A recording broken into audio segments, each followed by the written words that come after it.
which can be found on our city website, as well as Comcast Channel 21, as long as you're within the city of Sammamish. Later, you can view the meeting on our city website, our YouTube channel, and Channel 21 when it reruns. Mike, could I get you to call the roll, please?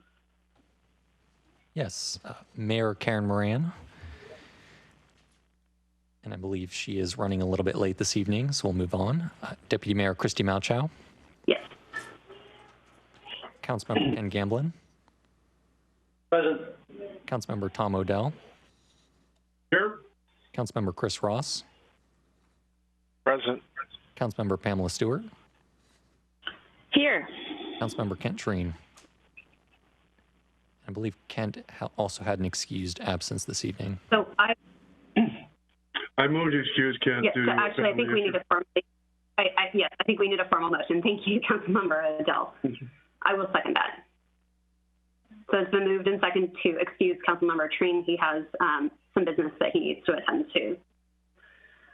All those in favor, say aye. Aye. Aye. Aye. Aye. Opposed? Opposed? Okay, 5 votes to 6-0, we've excused Councilmember Treen. Councilmember Ross, would you lead us in the Pledge of Allegiance, please? All rise.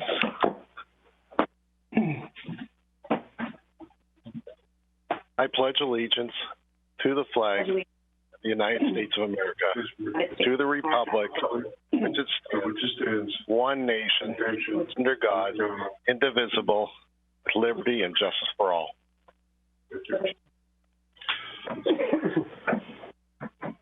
Thank you, Councilmember Ross. For the public and for council, we do need to call an executive session right out of the gate prior to approval of the agenda.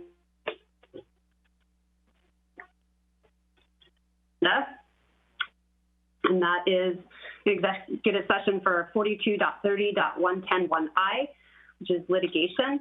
And I would estimate it would be just 15 minutes and we return. So you should have that executive session link, and we'll go back after that for the agenda. Okay.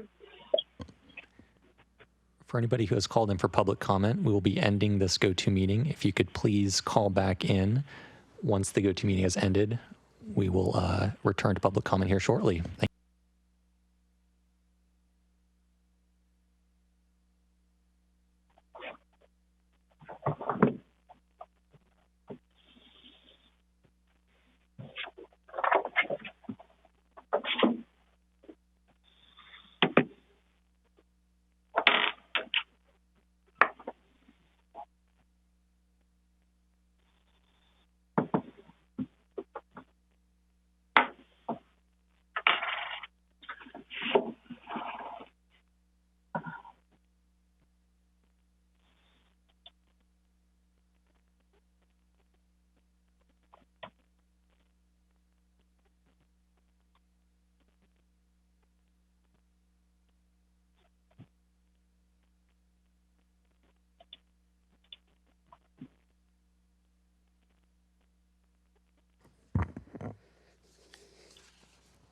I've got Karen right here. She wants to make sure we have this thing.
Okay, council. I believe I have everybody on board here.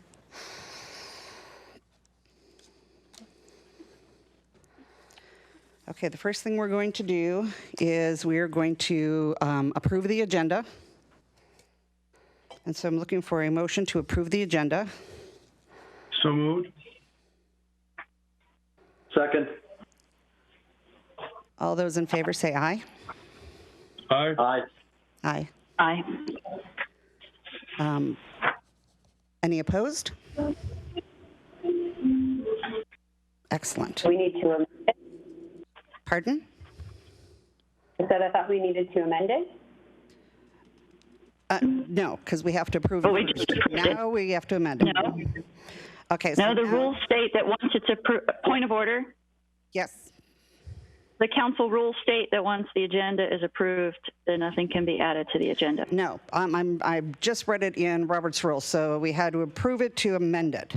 So now we're amending the approved agenda to, because of the fact that it's an emergency proclamation. That's the only difference. That's why it's the difference. So the approval of the agenda to add the amendment of, and here we go, and I've got to read this exact wording. To amend the agenda for the amendment to include the repeal of an existing ordinance, and it is number 02021-525, the repeal of a moratorium, and it is to substitute, it's a substitution for the old moratorium. And with that, I'm going to turn it over to Lisa after we finish the adoption of this. But it is for a repeal. That is the change to the agenda. And with that, I am looking for a motion to make that change to the agenda. That will be the number 1. And that will be the only change. Sorry, it'll be the number 1. Yes, because of it being an emergency, it always takes now number 1. So moved. Second. All those in favor say Can someone please speak to what we're doing? Since I was excluded from the executive session, I have no idea what's going on. In your email box. yeah, you can look at it in your mailbox, and then Lisa's going to speak to it. Okay, okay. Is it one ordinance that covers? Okay, let me read it. Let me read the So ordinance. all I see is, I see an ordinance in there, but there's no explanation as to what's going on. Council, I've sent you 2 emails. The first one that was sent, so it should have an earlier date stamp, is the new proposed moratorium for addition to your agenda this evening. The second email that I sent is the existing moratorium, which is, sorry about my camera, which is number 525. Okay, so let me get this added. All those in favor of adding this to the agenda so we can discuss it, please say aye. Aye. Aye. Aye. Aye. Opposed? Nay, I have no idea. This is nothing I've heard anything about, and I'm completely unprepared to speak to it or vote on it. Okay, now, so it's a 5-1 now. Lisa, can you please have a discussion with us on this? Sure. The proposed ordinance that we're asking you to consider for tonight is an ordinance that would repeal the current moratorium in place, which is ordinance number 525, and instead establish a new moratorium with findings of fact that are listed on the first few pages of the ordinance, incorporated by reference in section 1.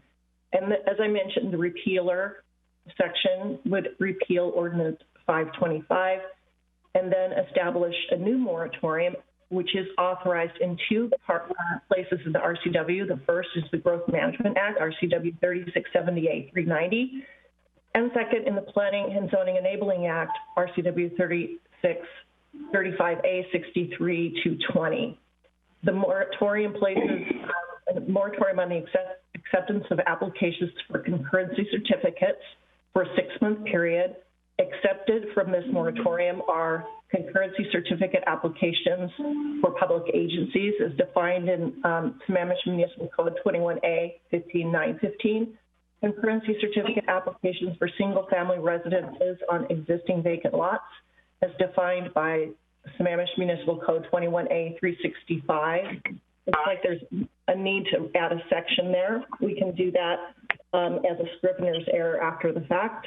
Concurrency certificates applications for accessory dwelling units, ADUs, as defined by SMC 21A 15350 and 21A 15351, and concurrency certificate applications for affordable duplexes on existing vacant lots as defined by Sammamish Municipal Code 21B 15160 that meets the provisions of Sammamish Municipal Code 21B 75050 and 21B 75060. The moratorium does not affect any vested rights, and there will be a public hearing on June 15th, 2021, which is within the 60-day period required by law to hold a public hearing on this moratorium. As the effective date will be effective immediately, assuming that the council adopts this as an emergency ordinance by a supermajority. And I'd be happy to answer any questions. Okay, so I know we were going to have a bunch of questions. So what I'm going to do is I'm going to do a round robin, and we will start with Councilmember Stewart. Could I go last? I'm still reading the ordinance since I just received it. Yes, I'd like you to can certainly have go a moment. last. So we will go ahead and start with Deputy Mayor. Thank you. Sorry, I'm reading the ordinance right now, too. Okay, who would like to start? How about Councilmember Odell? Thank you. Okay. Questions for council. Are we actually increasing our exposure to risk here by doing this? Do you, Councilmember Odell, do you mean Council CIL or SEL? Council, the elected body of 7 people. Okay. Thank you. Sorry.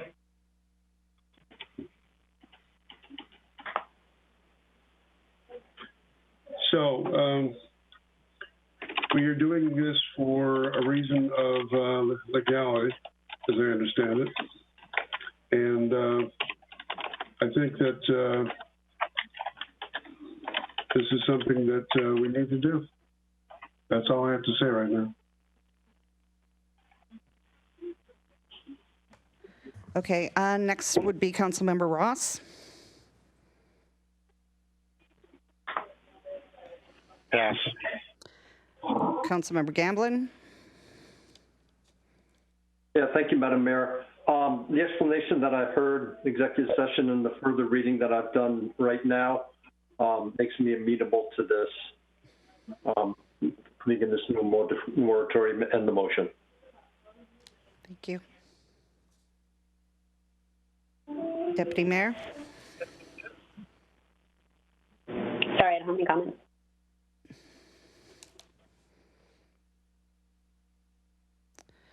Okay, I thought that the conversation or the explanation that that was given was good. So I'm comfortable with this. Councilmember Stewart. Well, first of all, why is this an emergency? Like, I think that anytime we're going to act in an emergency fashion and enact legislation without first having the public hearing and without any warning, I mean, literally this just popped into our inbox.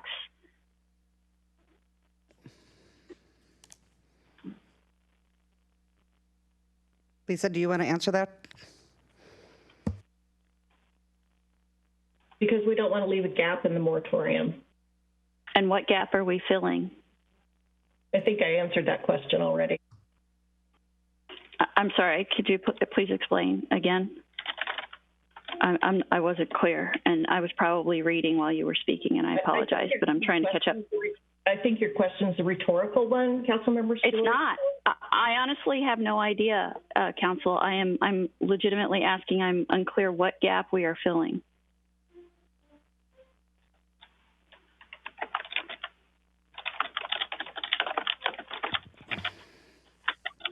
If you already stated it, could you please just restate it? I apologize if I missed it the first time.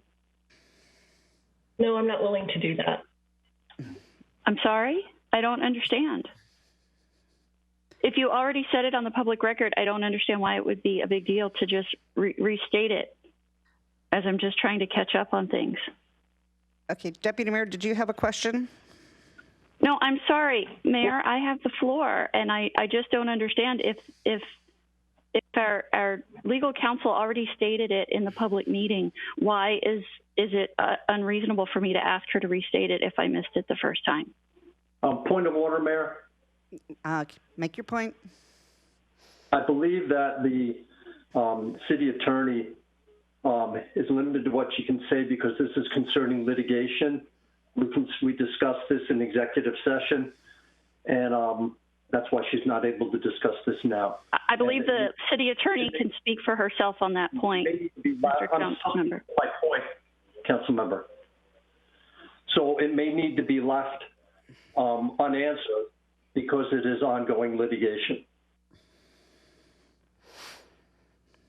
Yeah, I think that may be the case. So may I ask a different question? Go ahead. My question then to legal counsel is, did you answer this question in the public meeting or only in executive session? I'm not going to speak to this issue any further. Okay. So we are going to... Okay, then what... So that's it? I don't get to ask any more questions at all? You can ask another question, but, she's not going to answer that question, so... I got it. I'm moving on. I'm trying to read through. I still haven't had the opportunity to read through the entire ordinance. And so I would like to ask, can we take a 5-minute recess so I can at least read the ordinance before it is voted upon? Actually, that we can do. We can certainly... I just think we should all read something before we vote on it. I would happen to agree with you. So why don't we take a Sammamish 5 and be back, what time is it? It is 7:38. Let's be back in a Sammamish 5. So let's be back at 7:43, 7:45. Okay, Council, are we ready?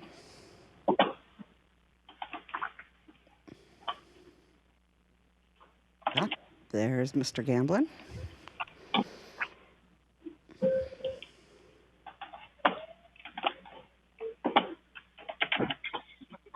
And Councilmember Odell, Councilmember Stewart.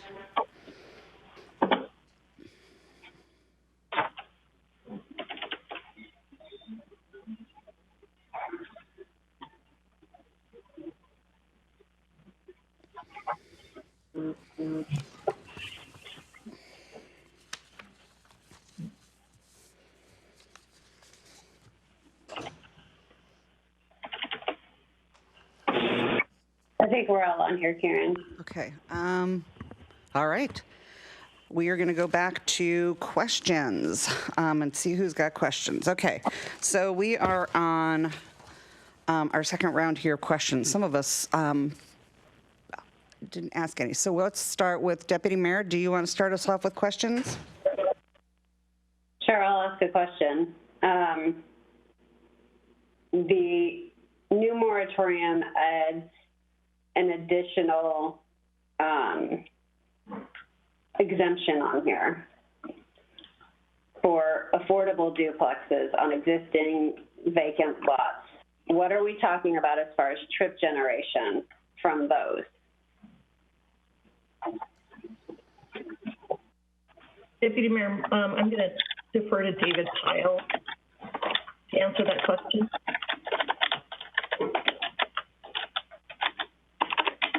Good evening, Council. David Pyle.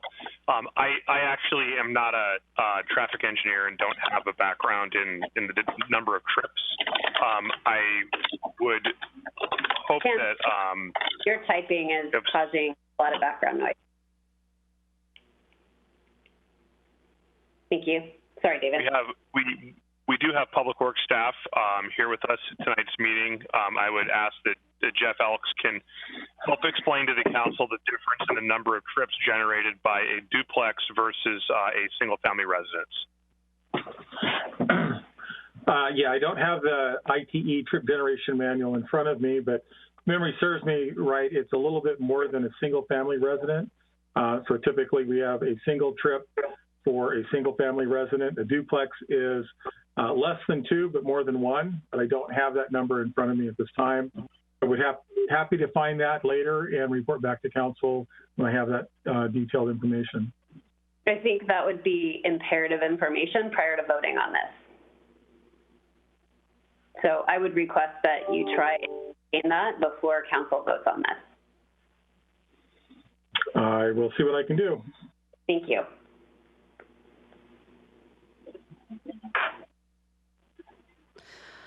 Okay, Councilmember Ross?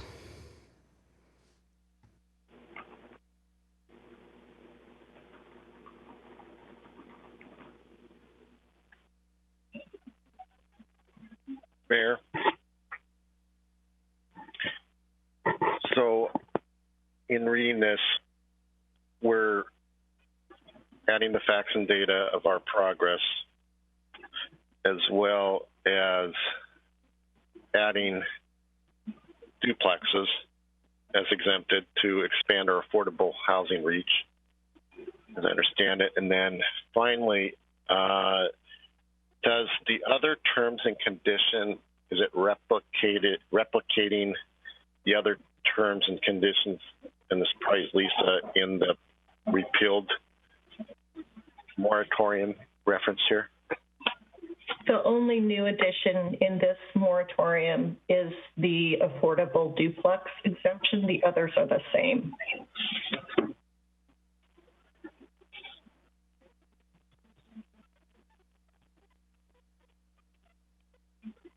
Right. The exemptions are the same other than duplex. I'm talking about we're documenting in this more. I don't see the reference to some of the. How do we link this and carry forward the moratorium language, because it talks about what's exempted, the new moratorium. So the new moratorium. So this effectively is the same as the prior moratorium, adding more affordable housing. And we also are referencing more detail on the progress in meeting our growth management targets, correct? So this moratorium repeals 525 in its entirety. The findings of fact are listed as recitals and incorporated by section 1, I believe, as findings of fact. And we're adding the exemption for affordable duplexes that meet the Sammamish Municipal Code definition for those units. The other exemptions for existing vacant lots, single-family residences on vacant lots, for public agencies and ADUs should be the same as in the previous moratorium.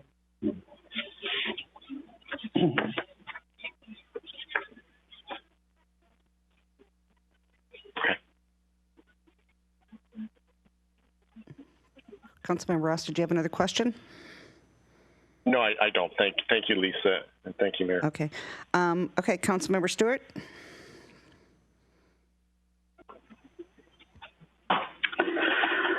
Yes, thank you. My first question, so the whereas clause, it says, whereas this moratorium does not preclude applications for substantial residential and affordable housing opportunities in the form of single-family residences on vacant lots, and accessory dwelling units, and affordable duplexes that meet the provisions of the Sammamish Code listed, and also allows development by public agencies. But we're basically stating then that we are purposefully excluding any type of housing other than single-family homes or duplexes.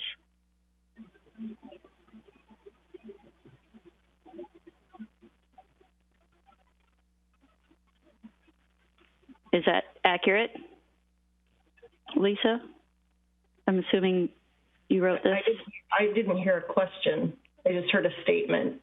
No, so my question is, since we are only allowing single-family homes, and we're stating that since we are allowing accessory dwelling units and affordable duplexes, we meet all of our provisions for affordable housing, then we are excluding any type of housing other than single-family homes and duplexes, and only duplexes that would qualify for the affordable exemption. We're exempting single-family residences on vacant lots and affordable duplexes. And we are purposefully excluding any other type of affordable housing unit. That's a characterization of yours, Councilmember Stewart, not of mine. But the way the moratorium is written, no other type of housing unit would be allowed to be built. We're exempting from the moratorium, which is a moratorium on concurrency certificates for development, single-family residences on vacant lots and ADUs and affordable duplexes. Okay. So since everything is included in the moratorium except those things that are explicitly exempted, then we are prohibiting the development of any type of housing other than single family. I think she's answered that question. Okay. All right. My next one, it says, whereas since 1998, 116 affordable housing units have been provided by the city of Sammamish, including 55 units in the town center and 10 units built in partnership with Habitat for Humanity and 51 units built with Imagine Housing. Can you cite your reference on that? Because I had not seen 116 as our total. David, do you want to take that? Yep. Yeah, that's a report provided by Arch. So those numbers come from Arch. Could you send that to us? Because I had asked Arch for that data, and I had not ever seen that. When Arch was here last, I asked for that data, and I haven't seen that. Is that something you could send to us? It's an email format, so sure, I'm happy to send that. Great. I would like to see that. And we say in the next whereas clause that our figures are, what's it say? In comparison to the figures noted above and as reported by Arch, Sammamish has comparable supply of affordable housing as contrasted with similar jurisdictions. So we say that Woodinville has 130 affordable units. How many total housing units does Woodinville have? You know what, can we stick to what the moratorium's about? I don't think this is about comparison to different cities. So can we stick to what? It's in the whereas clause, and if we're going to state it, I want to make sure that it's a true statement. So we're saying it's comparable, but it's only comparable if it's on a percentage basis, right? And so if Woodinville has 130 affordable housing units, if they only have a quarter of the number of total housing units we have, then they have a lot more affordable housing units than we do. Same thing with Mercer Island, right? So if we're going to state this as a fact, so it is noted as a statement of fact that we have a comparable number, I want to understand if that is in fact true. And then the other whereas clause that I have an issue with is it says, according to the Sammamish Plateau Water District, the moratorium has been prompted by King County's withdrawal of funds for a district capital facility. And I actually believe that is not wholly true. When we had the meeting and the Water District came, they admitted that since the Northern Diversion Project was not scheduled to be implemented for another 7-10 years, something to that effect, and that the sudden rise in the flow, or that the flow hitting the capacity limit was not anticipated, and they could not yet explain exactly why we suddenly hit that number in 2019, well ahead of when they anticipated that we would. I don't believe that it is a fair statement to say that that's why the moratorium is in place. As I understood it, the moratorium is in place because the district did not anticipate that in 2019, when we had heavy rains, the flows would hit their capacity limit. Actually, you missed that money had been promised since the mid 70s or late 70s. I understand it. And it had been kicked down. That can have been kicked down the road numerous times. I did not I did not miss any of that, Madam Mayor. And as a matter of fact, I understand that the money has been withdrawn. But the catalyst for implementing a moratorium is not because of the Northern Diversion Project funding going away. The impetus for the moratorium is because in 2019, unexpectedly, their flows hit their capacity numbers when we had heavy rains. And they are still investigating why. Northern Diversion. Madam Mayor, point of order. We are getting way away from the question. Yes, I would agree. Well, my question is that I guess my overall statement would be I don't believe we should make statements of fact if they are in fact not facts.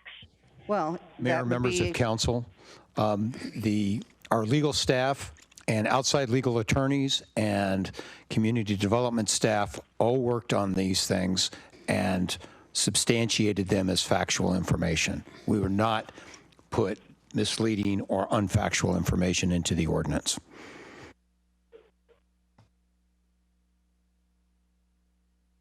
I would be happy to go back if I had time. It sounds like you guys have been working on this for a long time, so it is unfortunate that it only landed in our... Madam Mayor. What's your point? If Councilmember Stewart has indeed questions, she's welcome to make her question known, and then she can vote depending on how she feels. But to debate this and continue to debate this is not what we're here for. So she's welcome to make her displeasure known by voting down on the motion if she wishes. Point well taken. Let's move forward. Okay, so another whereas clause, the statement that with the new housing targets, I don't believe that that's appropriate to include in here because those have not been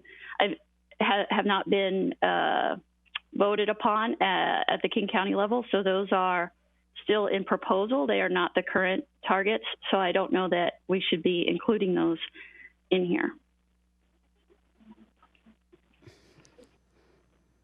Okay, thank you.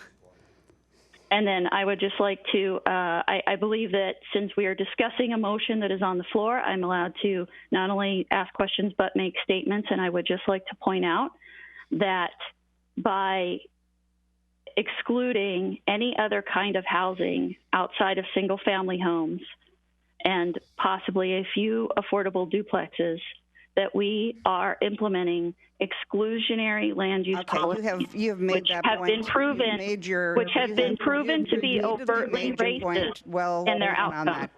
Council member, thank you. Well, I find it sad that on a day when we maybe have made some progress in terms of accountability in this country, that we in this city would move backwards. This is not a pulpit. Council member. This is the second time that Councilmember Stewart has refused to stop pontificating on her statements.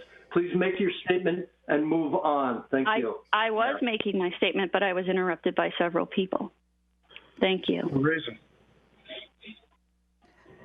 Okay, Deputy Mayor, did you have Sorry, any what was that, Councilmember Odell? I'm sorry, I think Councilmember Odell said something. I didn't hear what he said. I said for a reason. Okay. Okay. Do we have any other questions? I don't want to hear any more statements. I'm looking for questions. Yes, I have a question and I'm in the queue. Okay. Deputy Mayor. Thank you. This is for David Pyle. I know we addressed this the first time when we put the moratorium in January, but how many vacant lots are there?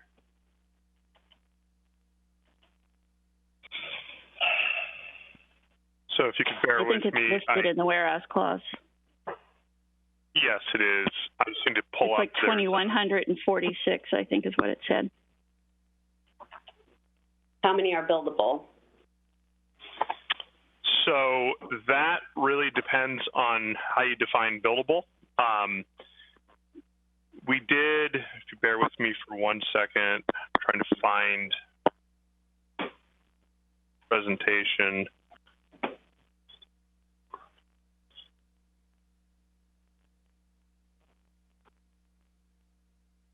while David's pulling that up, I was able to answer my own question. Fortunately, because my internet was so bad at the house and I had to come to City Hall, I have my own ITE trip generation manuals up here, and I just referenced them for so the council's edification. A single-family detached house during the week in the peak hour between 4 and 6 p.m. generates 1.01 trips, and comparable is listed as a condominium/townhouse, which is defined as 2 or more units that are attached, 0.54. So they are very similar in terms of trip generation. I'm glad you have a copy of that manual. Thanks to Scott Hamilton, who gave them to me. Yes. I'm sorry I was not able to find that, Deputy Mayor. Got lucky. Well, now you know where you can find them. They're in the council room. I are. So I've pulled up a slide from a past presentation, and on that slide you'll see that we've listed the number of existing vacant lots, including the number that are in the sewer constrained areas and the number that are outside of the sewer constrained areas. So if you were looking at the area that's outside of the sewer constrained areas, 646 is the number.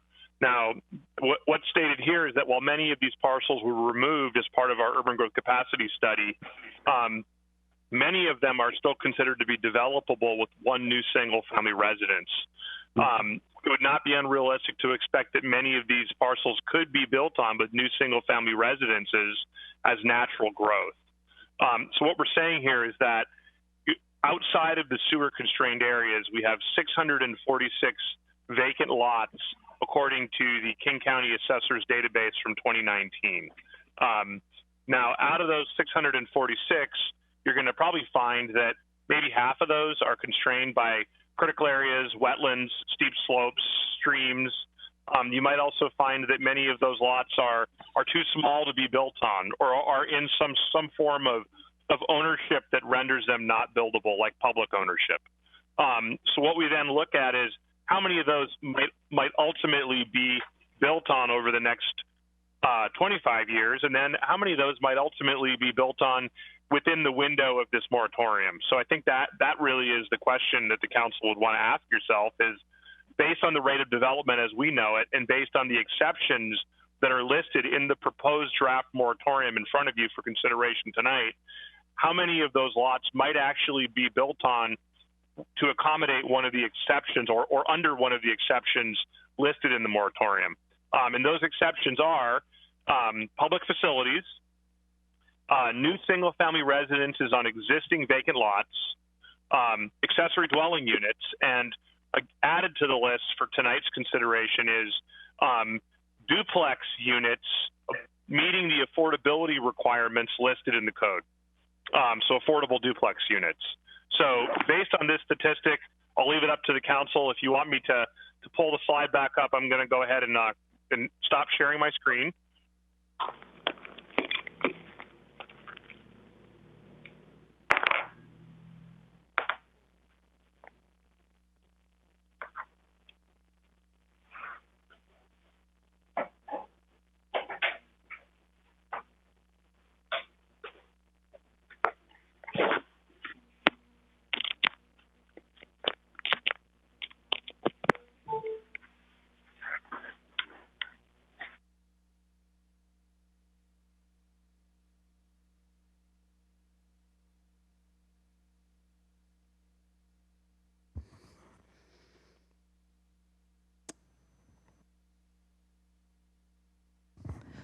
Okay, do we have any more?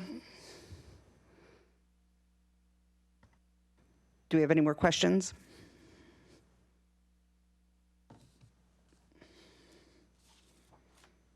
Okay. I think Councilmember Odell is in the queue, and then I am in the queue.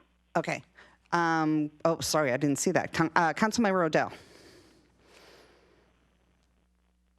Actually, Councilmember Gavin was ahead of me. Yeah, thank you, Councilmember Odell. My questions have been answered. As have mine. Okay. So then Councilmember Stewart. Yeah, this is for the city manager. So, Mr. City Manager, it sounds like a fairly significant amount of work went into this. I'm curious why we couldn't get a draft copy or a copy under attorney-client privilege ahead of the meeting.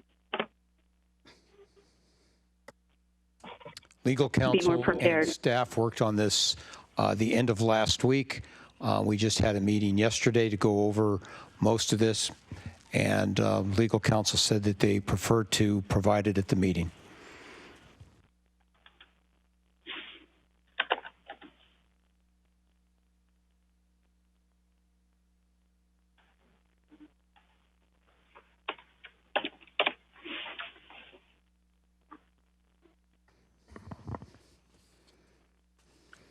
Well, I'm not supposed to state my displeasure, but I think we could have gotten a copy of it at least before the meeting. All right. To read through it.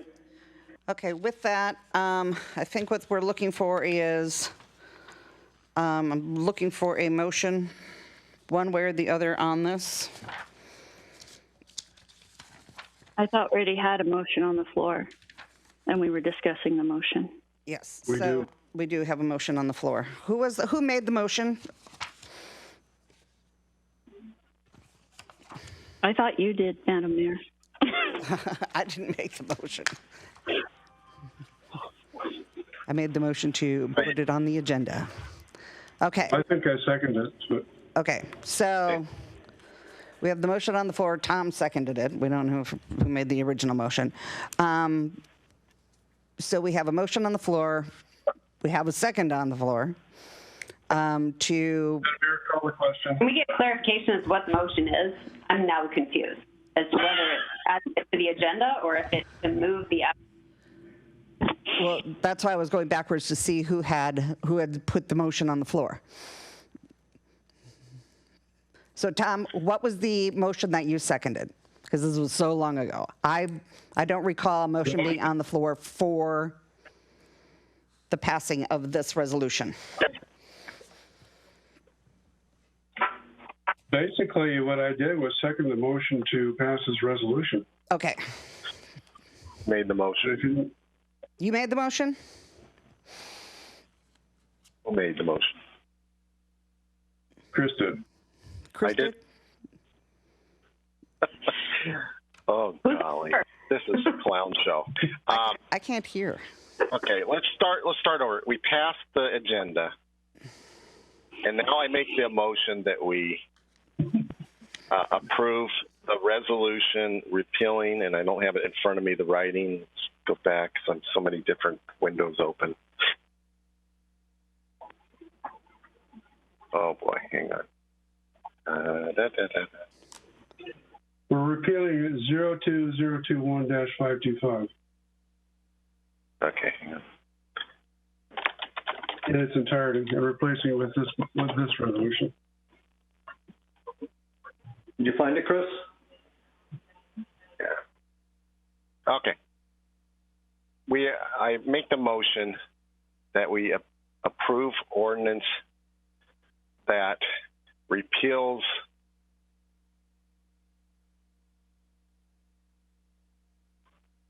It's at the beginning of the resolution, Chris. Yeah, that's what I got hang on. My Word document's not opening. That's why I'm struggling. Do you want us to help you with the numbers? Yeah, go ahead. Yeah, where are they? So many emails that we received on this subject in the last 3 minutes. I'm trying to find the one that's the update. Yeah, Okay. so the one we're repealing is 02020-508. Huh? No. That's the one we're repealing. That's the one we did earlier. 525. That's what Lisa sent us, and we're replacing it with 0201-525. Thank you, Christy. I finally got the Word document open, which has the update. I make a motion. Pass. Okay, then someone there who has it, read it so it's correct. It says we're going to repeal 02021-525 is repealed and replaced by the new moratorium, adding affordable duplexes. They're both the same. 0201. Yeah. Oh, no. Never mind. Lisa, do you have those numbers? Because I believe he's correct on that. It's 525 that we were repealing. And what is the number of the new one? I didn't see the number for the new one, so go ahead, Lisa. It's not on there. It's not under yet. Blank. Blank. It's only listed as 02021, and then it will be assigned a number by the clerk. Okay, excellent. Okay. Okay. So, If you'd like me to read it, try I this will. again. Okay. And do you want to have the city manager read it? Yes. Why don't we have you read it into the record? Okay.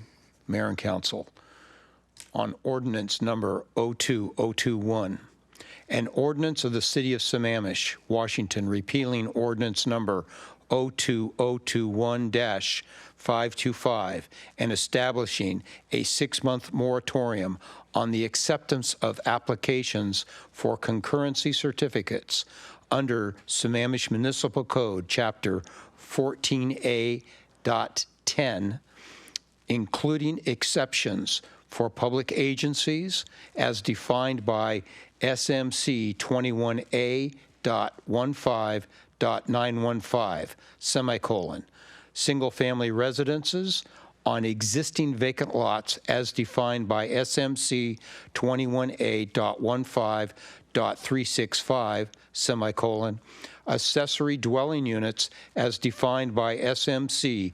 21A.15.350 and SMC 21A.15.351, semicolon, then affordable duplexes on existing lots as defined by SMC 21B.15.160 that meet the affordability provisions of the SMC 21B.75.050 and 21B.75.060 and establishing an effective date.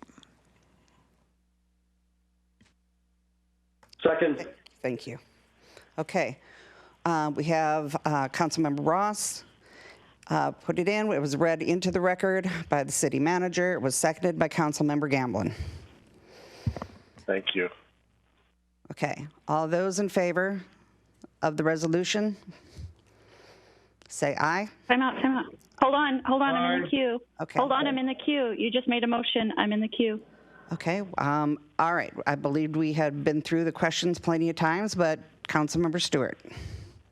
Yeah, I just have a question based on the information the city manager provided. Was this ordinance shared with any council members prior to the meeting? No. And so how did the mayor and the deputy mayor know that we needed to have an executive session on this topic? We didn't. They didn't. They were advised of potential litigation, and not the ordinance wasn't shared. Okay, thank you. Okay. All those in favor, say aye. Aye. Opposed? Nay. Motion passes. 5-1. Okay. Now, going back to the agenda, I believe we have a emergency management report. Andrew? Wake up, Andrew. Yeah, thank you, Mayor. Appreciate it. Going to be a short report tonight since it's already almost 20:30 here. Pull up my slides, Mike, if you don't mind. Pleased to announce that as of last week, the Snoqualmie Tribe Vaccine Partnership vaccine site is fully operational. We've been open since the 12th. And as of now, go ahead, next slide. We have administered over 2,400 COVID-19 vaccines, And if you look at this map, Andrew, I'm sorry to interrupt, but we're not seeing your slides. I'm so sorry. No worries. I just wanted you to know. Apologies, Council. There we go. I shared it with the GoToMeeting. Oh, perfect. There we go.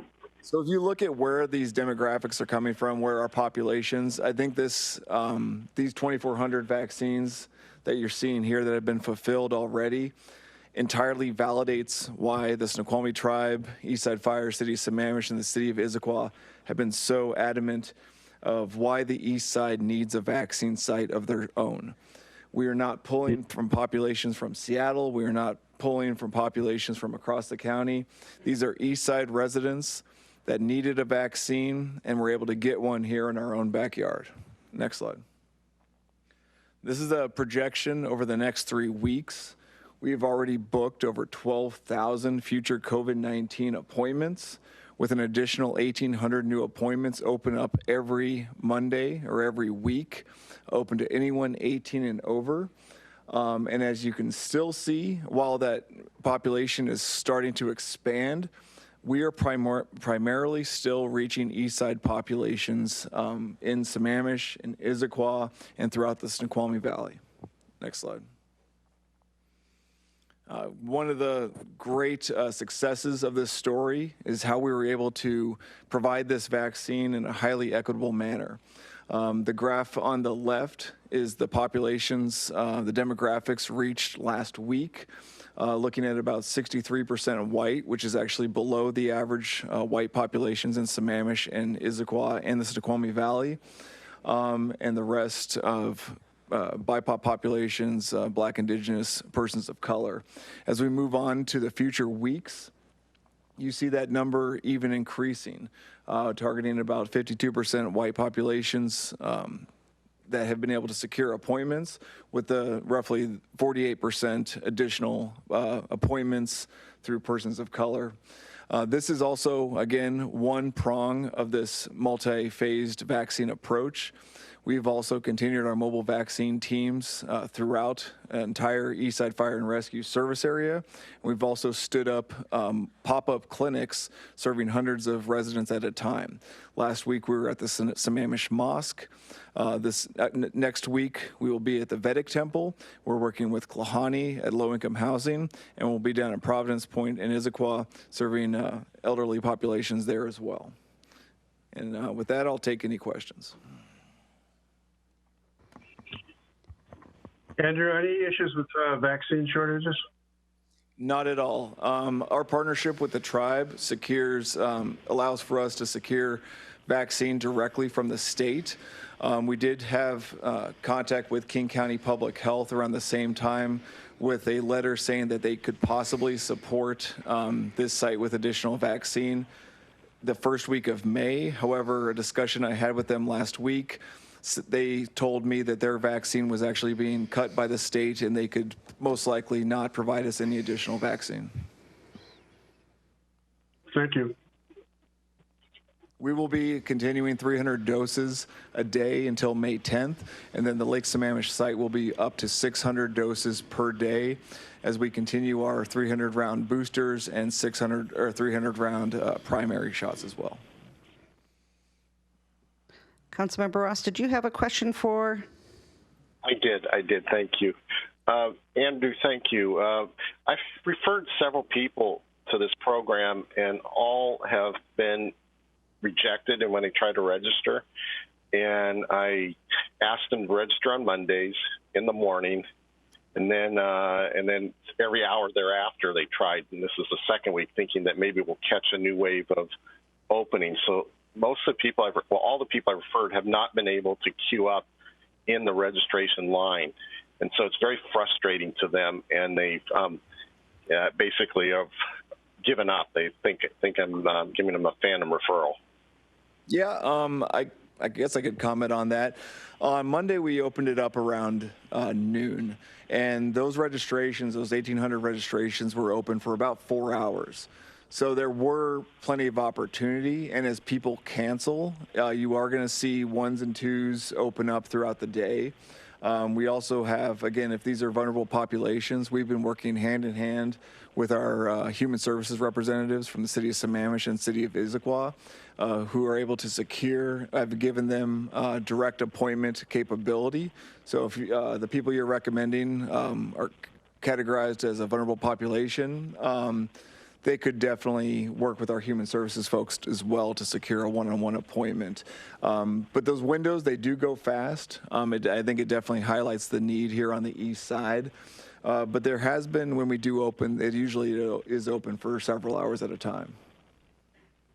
Okay, is it usually in the afternoon because they're playing, they're trying to figure out, or is it possible just simply to keep it open, and if we run out of supply, at least they get in line? That's the problem. They keep trying and they never get in line. Unfortunately, no. And if you want to work with me, I can work with them to schedule an appointment as we go.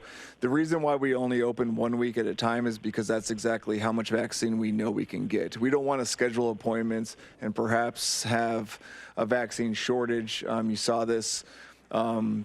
It's a possibility. Right now, we are booked out 3 weeks in ahead, so we do have some flexibility to do that. But in the meantime, we just have to play it week by week. We don't exactly promote, announce that we are going to provide our vaccines at noon every day. What I do is I work with the communication staff for each city. I let them know.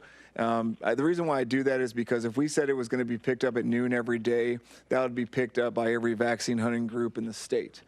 I want to give our cities, I want to give the PIOs a head start to put it out through their communications mediums first, give our populations the greatest chance to succeed. So I would recommend that any of the folks that you're trying to share this with, that have them follow the city of Sammamish on Facebook, follow the city of Issaquah, and follow the Snoqualmie tribe as well. Okay, thank you, Andrew. You're welcome. Okay, Councilmember Gamblin. Yeah. Hey, thanks for your input, Andrew. Hey, just a quick question. So great job on the vaccinations. I was listening to the radio today and it was speaking about how they're afraid we're going to have to move back into different stages, stage 2 or stage 1, because things are so many new cases. So where's your money going on the foot race between the new infections and the increased vaccinations? Yeah. I'm not liking the trends I'm seeing right now. I'm in the same category. I believe that King County will most likely move back a phase. You're seeing these trends. We are doing everything we can, I think, to get vaccines in people's arms. We're not wasting a single dose. We are finding people at the end of the day if we're able to pull any extras. But I think this is, again, one step in this process of fighting COVID-19. It's going to take our residents to still comply with non-pharmaceutical recommendations. It's going to take them to continue to wear masks. It's going to continue them to stop socializing outside of their household and hunker down a little bit longer until this fight is over. We're seeing more and more variants come into effect, highly contagious. It's spreading amongst the youth. At the same time, they're putting children back in schools. So I think it's going to take a lot of, I urge caution on the population listening and for all of our cities. And especially, knowing that when you get your vaccine, you could still possibly be a carrier. You still have to comply. You still have to wear masks and you still have to socially distance outside of just small gatherings, possibly, inside your house or outside your house and in social activities. Try to limit that. You got it. Great input. Thank you. Okay, any other questions for Andrew? Oh, Councilmember Stewart.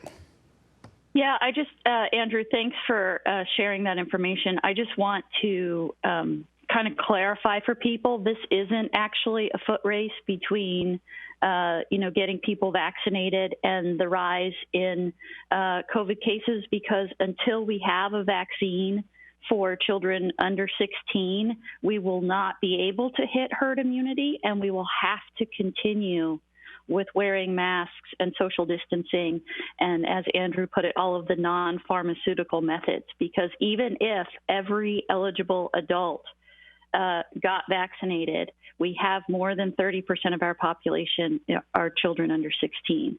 And that is not just in Sammamish, but that is in King County. So I just want to implore to people who are listening to please don't stop wearing your masks, even if you're vaccinated. Don't stop social distancing. Don't gather in large crowds, particularly indoors. And as a parent of someone who is not yet eligible to get a vaccine, it really is imperative for all of us, but particularly for them. And I was reminded by a friend just this week that cancer patients, so anyone who is undergoing cancer treatment or who has recently undergone cancer treatment, will not be able to get the vaccines. So and that's just one category of people who have compromised immune systems and can't get vaccinated.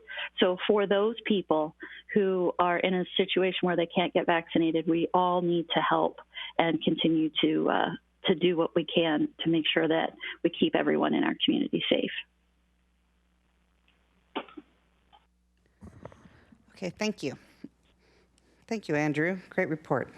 Thank you, Mayor. And I want to thank all the firefighters, the staff, and the volunteers that have been running this site. We have about 10 volunteers every day that are putting in long hours. And especially, it's been gorgeous weather, but it's not going to stay that way forever. These are very long days, and we're going to continue this mission until it's over. Yeah, you guys have done a great job, and working with Issaquah and everybody else, everybody's done a fantastic job. Yeah, thank you very much.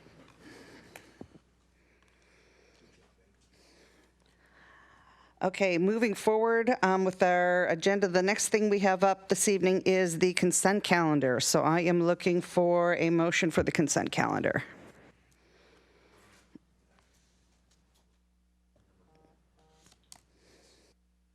So moved.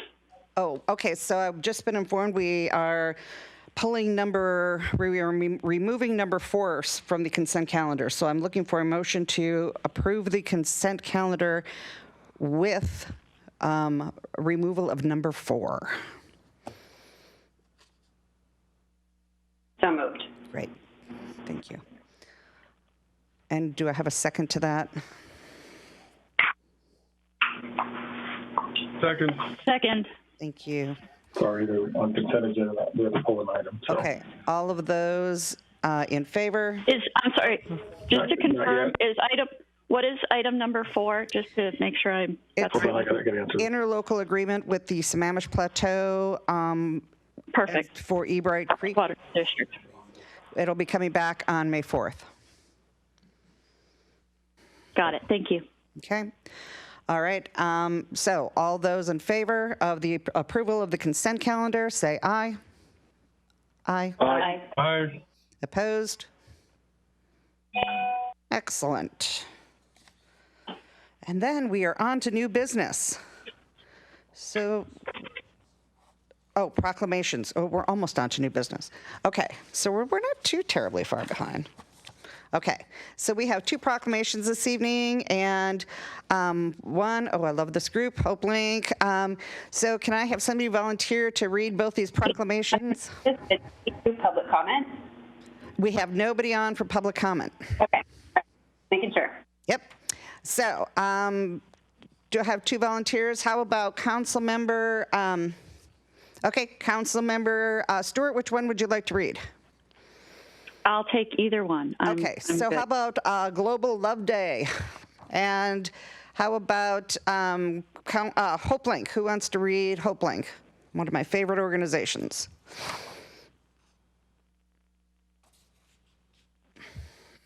Oh. Okay. And I apologize. Now Okay. How about I apologize. Great. Yeah, I just suddenly lost my agenda. All right. So first one up would be the Hope Link. So Deputy Mayor. Yep, gotta find it first. My packets aren't downloading anymore, so I've got a paper copy. So, Mayor, maybe if you have it in front of you, you could just read it. I'll be happy to read it, Madam Mayor. I'm there. Thank you. Councilmember Gamblin. Hey, I had already downloaded it. Sammamish, Washington Proclamation, Hope Link Day, April 21st, 2021. Whereas Hope Link began in Bothell, Washington in April 1971 when a group of laid-off workers responded to a devastating economic downturn by banding together to help their neighbors find jobs. And whereas in October of 1971, the group received a grant, took on the name North Shore Multi-Service Center, moved to Woodinville, opened a food bank, and also began offering rides. And whereas by 1984, the organization had expanded to cover most of East King County, opening centers in Kirkland, Snoqualmie Valley, Bellevue, and Redmond to provide food and other emergency assistance, while also opening the first emergency shelter in North and East King County. And whereas in 1990, the Hope Link became the first Medicaid transportation brokerage serving King County, and within 3 years had expanded to serve more than 25,000 people every year. And whereas the organization officially took on the name Hope Link in 2000. And whereas Hope Link expanded into North King County in 2006, opening its first emergency service center in Shoreline. And whereas Hope Link's first transportation hub opened in Kent in 2010, and 7 years later grew into a new and expanded facility in the same city. And whereas Hope Link currently serves 65,000 people every year, providing a network of services through 9 programs that help families, children, seniors, and people with disabilities gain stability and, when possible, exit poverty, as well as directs transportation services in King and Snohomish counties. And whereas Hope Link's vision of a community free of poverty includes a commitment to addressing systemic racism and the inequalities and circumstances that drive poverty. And whereas for 50 years, Hope Link has served as not only a vital resource in our community, but a beacon of hope for our neighbors who are experiencing poverty and homelessness. Now, therefore, the mayors of Bellevue, Bothell, Carnation, Duval, Issaquah, Kenmore, Kent, Kirkland, Lake Forest Park, Mercer Island, North Bend, Redmond, Renton, Sammamish, Seattle, Shoreline, Skyhomish, I guess they read it twice, put it in there twice. Snoqualmie and Woodinville jointly proclaim April 21st, 2021 as Hope Link Day and invite the community to celebrate the organization we are proud to call our own as it continues its essential mission of helping people and changing the lives for the better in our community. April 21st, 2021 is Hope Link Day. Excellent. Thank you, Madam Mayor. Thank you. And the next one is Global Love Day, and that is Councilmember Stewart. Yes, okay. So Global Love Day, May 1st, 2021, whereas the Love Foundation Incorporated, a nonprofit organization, has announced Global Love Day to facilitate in establishing love and peace on our planet. That is a new organization I've not heard of. Global Love Day will establish a worldwide focus towards unconditionally loving each other as we love ourselves. Whereas we are one humanity on this planet, whereas all life is interconnected and interdependent, whereas all share in the universal bond of love, whereas love begins with self-acceptance and forgiveness, whereas with respect and compassion we embrace diversity, whereas together we make a difference through love, whereas the Love Foundation Incorporated invites mankind to declare May 1st, 2021 as Global Love Day, a day of forgiveness and unconditional love. Global Love Day will act as a model for all of us to follow each and every day. Now, therefore, Mayor Karen Moran, on behalf of the City Council, does hereby dedicate and proclaim May 1st, 2021 as Global Love Day. Thank you. Okay, now we are on to new business. Okay, so for discussion tonight of commute trip reduction, and I believe that is Public Works. I knew that's Public Works, and who's going to take this one? I will start, Mayor. This is Jeff Ellickish, Public Works Director. Mayor, Deputy Mayor, City Council members, and City Manager. In 2006, the Washington State Legislature passed the Commute Trip Reduction Act, known as CTR. The act requires local governments to develop and implement plans to reduce single-occupant vehicle trips. Staff presenting on this item tonight include Doug McIntyre, Transportation Planner, and Rory Kirkpatrick, Transportation Coordinator. At this point in time, I'll turn it over to Doug. Doug? Thank you, Jeff. Good evening, Mayor Moran and members of the council. As Jeff mentioned, I'm Doug McIntyre, the Transportation Planner for the City of Sammamish. With us tonight is Rory Kirkpatrick, who is our Community Transportation Coordinator on staff. Rory will be going over the slides in front of us tonight, and then Rory and I will take question and answer with potentially some assistance from Jeff, and then we'll proceed in discussion. So with that, I will turn it over to Rory. Thanks. Good evening, Mayor Moran and members of the council. My name is Rory Kirkpatrick, and I'm the Community Transportation Coordinator for the City of Sammamish. And I'm here to go over commute trip reduction. So we can go on to the next slide. Oh. I'm sorry. Is everyone seeing the slide? Yeah. I see the slide. Can you advance to the next one? Okay, there we go. Sorry about that. So first off, we just wanted to highlight what we plan on talking about tonight, which includes some background on the CTR law and CTR program, details and effects and impacts of the CTR program, and we also plan on going over the city's plan to adopt a CTR program and review the options to pursue. We will then end with discussion and hopefully receive input and direction on the option for moving forward.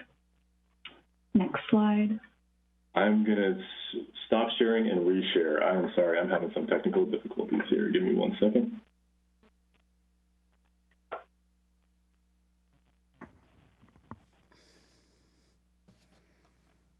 Okay, can everyone see that now? Yes, Yes. sir. Okay, really sorry about that.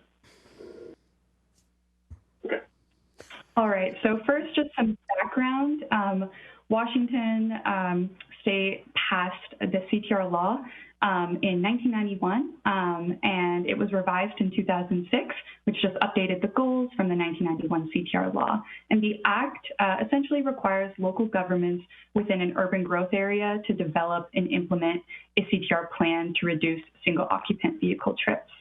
And the law targets work sites within those areas with 100 or more full-time equivalent employees who commute during peak hours during the week in the morning for 12 consecutive months of the year.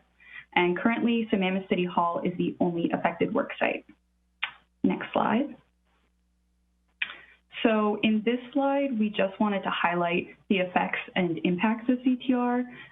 The most recent report we found is from 2017 and was the CTR report to the Washington State Legislature, which found that from 2007 to 2016, employees at 955 CTR affected work sites increased their non-drive alone trip rate by 4.8%, leaving about 22,400 cars home every day.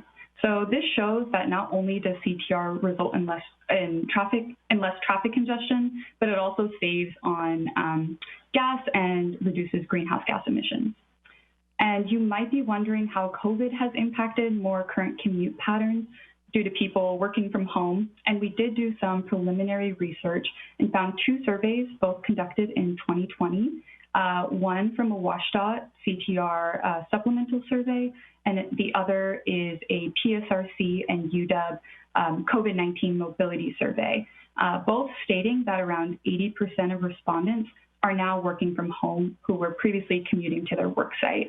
And what we take away from that is teleworking has proven to be a successful tool to keep people working, as well as supporting CTR efforts. And we hope to use these strategies, such as teleworking, as a TDM approach to meet CTR goals and as a solution to keep people working during this time and beyond. So next slide. So in this slide, we just wanted to highlight the hierarchy of CTR roles and responsibilities at the state, local government, and employer level. So I won't go over everything in this slide, but what you can see is that WSDOT leads the big picture, policy, and funding, as well as compiling the surveys and reports. At the local government level, the responsibility is to implement those policies by creating a plan and ordinance, as well as laying out the framework for employer assistance and how to do the survey and reporting. And then at the employer level, they will be responsible for maintaining the program developed by the local government, as well as distributing the surveys to measure success. And in the case for the city of Sammamish, the city is both acting as the local government in charge of implementing the CTR program, and the employer encouraging commute trip reduction for its employees. Next slide. So why develop a CTR plan? So the city needs to develop a CTR plan and program to comply with state law, as well as to implement transportation policies noted in the comprehensive plan. Additionally, a CTR plan has added benefits that support the city of Sammamish, including rising facility costs, regional and local growth, and environmental concerns. And with input from stakeholder and council meetings and through a traffic demand management approach, the CTR plan will guide the city of Sammamish to reduce drive-alone commutes to work. Next slide. So in this slide, we wanted to outline what's required in the plan by law, and these elements will essentially serve as the table of contents for the plan. I won't go over everything in detail in the slide, but in terms of process, we must first identify the affected work sites and assess their transportation facilities, and then from there we can establish those baseline goals and targets, which can either be in line with WSDOT or more ambitious. And then from there, we must describe how we plan on meeting those goals, how we track those goals, and measure success, as well as listing requirements for major employers. And then from there, we're required to develop a financial plan, which varies by option we choose moving forward, as well as how we plan on implementing this plan. And for instance, notifying work sites. And then we end with a summary of outreach describing who we talked to and what we heard. Next slide. So knowing what's required in the plan, we have identified 3 different options for implementing the plan, varying by cost, time, and work distribution. And you can also find a detailed breakdown of these options in page 94 of your packet. But option 1 is the city project manager. And with this option, the project manager would be responsible for carrying out all duties of the plan and ordinance. And in this option, staff would have more control over developing the plan and program, and especially because City Hall is the only affected employer currently. However, a con of this option is that it would use the most staff time. And there's no cost associated with this option besides personnel and an optional incentive program. And I should note that the incentive program is not a cost directly associated with the plan development process. It would be a cost once the plan is developed. And then option 2 is contracting with King County. And then with this option, King County would assist in developing and implementing the CTR program. And just for some background, King County receives funding from the state to assist local governments in running their CTR program. And so this option would allow us to receive help with no added cost. A benefit of this option is that King County has experience with CTR in other cities, so they have that knowledge that can help us create a successful plan and program.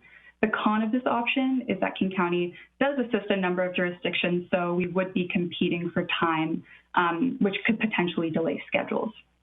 And then last, option 3 is contracting with a consultant. And then with this option, the consultant would be responsible for assisting in developing and implementing the CTR program. And this option has the highest cost. We got an approximation of $90,000 to $100,000. But this option would give us more resources and the ability to work with people who specialize in building these plans. We could see a potential for more data modeling and more bandwidth to expand the program to help create a more comprehensive program, which could expand on more goals from City Council. And then given these 3 options, city staff has identified a recommendation. We go to the next slide, which would be working with King County. Option 2, working with King County, we find to provide the most benefit for the smallest cost. This option would allow us to receive assistance and a contact at Metro for no cost. Working with King County gives us the benefit of having people with more knowledge of the program, which could also just help us be more efficient when we build ours. So if we go to the next slide, we did want to highlight that regardless of the option chosen, we do expect these outcomes, including reduction in greenhouse gas emissions and drive-alone commute trips. We do expect to see greater staff time allocated to CTR, more deliberate focus on and greater awareness in the community of TDM. And we also expect to have to see and establish a plan and program for future and affected work sites. So once we've received direction from Council on which option to pursue, we plan on finalizing the project timeline and work plan for further consideration from Council. Then we plan on to begin stakeholder engagement and start building out the plan for future consideration by Council. Additionally, we'll continue to provide opportunities for interactions with City Council to provide input and answer any questions. And with that, we can open our discussion, and if there are any questions.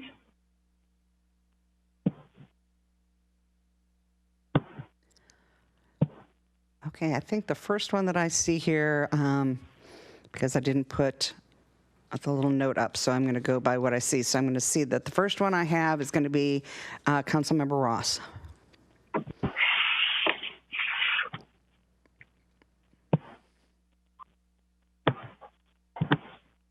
Thanks, Rory. Regarding the 3 options, the one with county, is there a risk that they'll apply a one-size-fits-all approach that may not fit well with Sammamish and more particularly the city of Sammamish organization? They will be there to provide assistance. I believe that they won't be providing a one-size-fits-all approach. I think we could tailor it to be more specific to Sammamish and our goals. So we would determine the outcome. They'd be more or less a free consultant. Is that one way to look at it? I don't know if I would say that. I'm not, Doug. What would you say? Yeah. So thank you, Councilmember Ross. Doug McIntyre again. So I think to the first part of your question, absolutely, Sammamish, we would tailor the plan to Sammamish's specific needs. Staff will be heavily involved in the development of the plan. I think when it comes to contracting with King County, a lot of that is about implementing the plan. We will, of course, get help developing the plan in terms of assistance where we can get it and stakeholders, that kind of outreach type of help. But absolutely, the plan will be a Sammamish-specific plan. As far as cost, so would you mind repeating the question, the second part of the question? Yeah, the second part of the question, if we can determine the outcome, I was just trying to gauge, they said the cost to us would be a free resource. So is there, if you talk about them as a free resource, are they effectively doing the same function consulting like the paid consultant in the third option, or would their role be different than that? I'm trying to distinguish those, and the first part was whether we could determine our outcome. What's the answer is yes. Yeah. And so, yes, they would be like a consultant to the city. It would be at no cost, as Rory mentioned, there's a state funding provided to King County to implement these programs. So the difference between county staff helping and a consultant would be that the consultant, if we were to go that route, would have much more substantial data modeling that we could use. We did talk to one consultant who does this for the city of Seattle, and that was one benefit that they mentioned, is that they have a lot of software and technology that they can use that goes above and beyond what King County can do. I think from the standpoint of King County, they look to implement the program in the way that the law states it. So they do essentially what, I don't want to call it a minimum approach, but it's essentially a very direct and kind of no frills approach, if you will. Well, so you're saying a much more detailed approach with the consultant, but given that Sammamish is the only, quote, company or organization that's 100 employees, wouldn't that be like killing a chicken with a missile? I mean, with the consultant? I appreciate that analogy. I mean, the one thing to keep in mind is that this is for the Ctr plan, once adopted, will apply to any future work sites. Additionally, employers can opt into the program. So schools are not considered affected work sites because they do not meet the criteria for continuous 12-month commuting, but they can choose to opt into it. So right now, because we haven't done any stakeholder engagement, right now the plan is just for the city to be affected by this program because we have more than 100 full-time equivalent employees, and we meet all the criteria. But it could be the case that once adopted or in the process of being adopted, that other employers in the city do opt in voluntarily. Thank you. You're welcome. Yeah, thank you. Okay, next I have Deputy Mayor. Thanks. Councilmember Ross just asked a couple of my questions, but I do have a question under item 1. It says that we would potentially incur costs related to incentives and materials. Wouldn't those incentives still be borne by the employer, which is obviously the city of Sammamish, in any of these options? Because it's not listed in any of them except for the first one. So, and that's a great point. Rory can maybe provide a little bit more detail about what other cities do. But the reason why that's called out in number 1 is that it would be sort of the top-down approach from the city, and we would have control over those decisions. So voluntary incentives might include things like an ORCA card. It might include certain prizes or competitions for biking to work, carpooling to work, that kind of thing. So that's why we called it out as a cost in addition to the personnel cost for number 1. But I don't know, Rory, can you add some detail on what other cities do? Is that something you could add? Sure. Some of the other cities that, for instance, contract with King County or contract with the consultant, they also receive funding through WashDOT in the form of a grant. So they have that funding to either work with a consultant or they use it to work with King County, and from there they can use that funding to potentially implement a incentive program. So is it fair to say then, no matter which one of the 3 options we pick, that we can get funding from WashDOT for the incentive program? We would not be getting the funding from WashDOT directly to us in the form of the grant, besides indirectly if we worked with King County. So in order to get the advantage of free consulting, and essentially it's not free because all grants are from taxpayer money anyway, but we would be getting grant if we used option 2 or 3, but not if we used option 1, which basically eliminates option 1 for me. And then Chris asked about tailoring the plan to ourselves. That's good. So I'm curious on option 3, the software you talked about that consultants could bring. I want to know, like, is that something that could be covered by a grant, or are we out of pocket for that cost? Or how extensive are the grants? Are the grants going to cover the software for the city and the incentives for the city? How far does it go? I mean, where do we bear costs? And if there's a cost to be borne by the city for the employer, did we put it in our budget, knowing that it's going to be in 2021? So I should clarify that we, in any of these options, we would not directly be receiving that grant. The grant is a Ctr grant that they give funding to several jurisdictions that I believe haven't changed in like 10 years. And so we would not be receiving that grant. We would be receiving, if we contracted with the King County, they receive that funding that they can use to assist us. If we were to contract with a consultant, we would be paying out of pocket. And for that data and modeling, I don't know off the top of my head if that's included in the approximation, but that is a cost that would have to come out of pocket. Okay, so the only real, like, free way to go is option 2 in contracting with King County. Is that a fair assessment? I would say so. Okay, and then a follow-up, did we, and this was the question, I understand that we're not receiving the grant funds personally, but my question was, what costs are the city as the employer going to bear because we have to implement this, and did we budget anything for this knowing it was going to be implemented in 2021? We have not, to my knowledge, we have not budgeted for this program. That would be something we definitely want direction first on the type of plan to implement.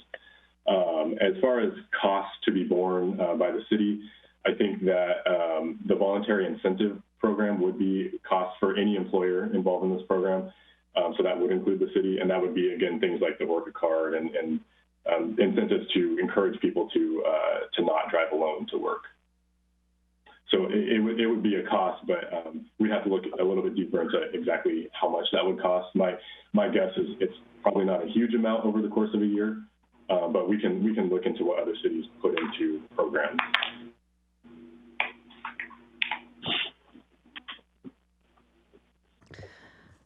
Okay, Councilmember Odell, followed by Councilmember Gamblin. Thank you. Question for you. When you're talking about the city being the largest source of employment, are you also including Eastside Fire and King County Sheriff working in Sammamish in that number? The number is... Go ahead. Sorry, go ahead, Doug. The number of FTEs, so the threshold is 100 FTEs, and the city, I believe the last time I checked, to my knowledge, I think it was 115 or something along those lines, and that did not, to my knowledge, again, did not include Eastside Fire, or I believe it was city staff, city hall maintenance and operations. Okay. As for schools, frankly, we have two issues up here. One is the regular commuter travel between here and everywhere else, and also inbound as well. The second thing is we probably have a bigger traffic problem with schools than we do with the commuters. So to leave them out, I think, is a mistake. That's editorial comment on my part. And even, I know they're only supposed to be in operation 9 months a year. Hopefully they will be at some point in the future, but that might be a second area of focus. Now, when we're looking at commuter traffic, are we looking at outbound, inbound, or both? So it's more about the number of employees, but I think when we look at data to build the plan, absolutely both. So we're looking at employees coming to work in Sammamish proper. That's correct. Okay. Yeah. See, as we send probably about 24,000 people off the hill every day, they have maybe 3,500 to 4,000 coming in. We're probably looking at the wrong end of the equation here. But having said that, if that is the case, then I think us setting up our own program here would be much less effective than looking at a county approach where they would deal with the ultimate destinations. Am I correct in that? Yeah, and one thing I would add to that is to your point about the equation, you know, looking at commuters in and out of the city. The good thing about this is that it's a statewide law, so many of these employers already have programs. So Microsoft, for instance, has a very large program. They're required to under the state law. Many Sammamish residents are Microsoft employees and other large employers, and they do have programs through their employers. So there is some of that. That does not obviously cover all commuters in Sammamish, but because it is statewide, we are participating in a regional effort, I guess you could say. And if I might add, this is the beginning of the project or the program. Through the course of that, comments and concerns raised not only by the public but by council members could add placeholders for future work or work items that may require additional budget concerns. For instance, we may want to do some of the creative modeling or use those tools at a later date once we've got past the core of the program, and we may add on to this as an annual update or a further update down the road. So I wanted to add that to that. Okay. As a comment, Microsoft has had a program very good for a number of years. Google, Amazon, and I don't know who else are also setting up their own bus line, so to speak. And even going back to Boeing, they've had a rideshare program out there for quite a while. And I think all these multiple programs require somebody to fundamentally quarterback them, if you will. And in my opinion, I'm not sure this is something the city should take on because it really is a regional issue. And in short, I'm kind of pointing at King County here from an overall efficiency point of view. Okay, that's all I have. Thank you. Thank you, Councilman Riddell. Okay, we're gonna back up because I apparently cut Deputy Mayor off. So, Christy.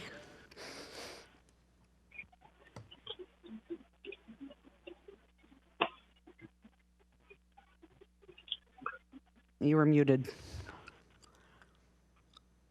Oh, oh, I can't hear her. She's shaking her head no.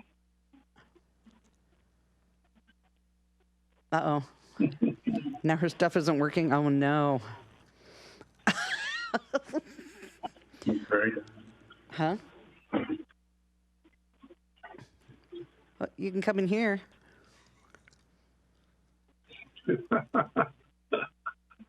Okay. Okay, can you hear me now?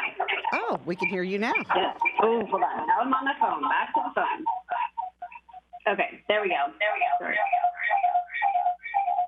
I don't know why that's... There we go. Okay, can you hear me now?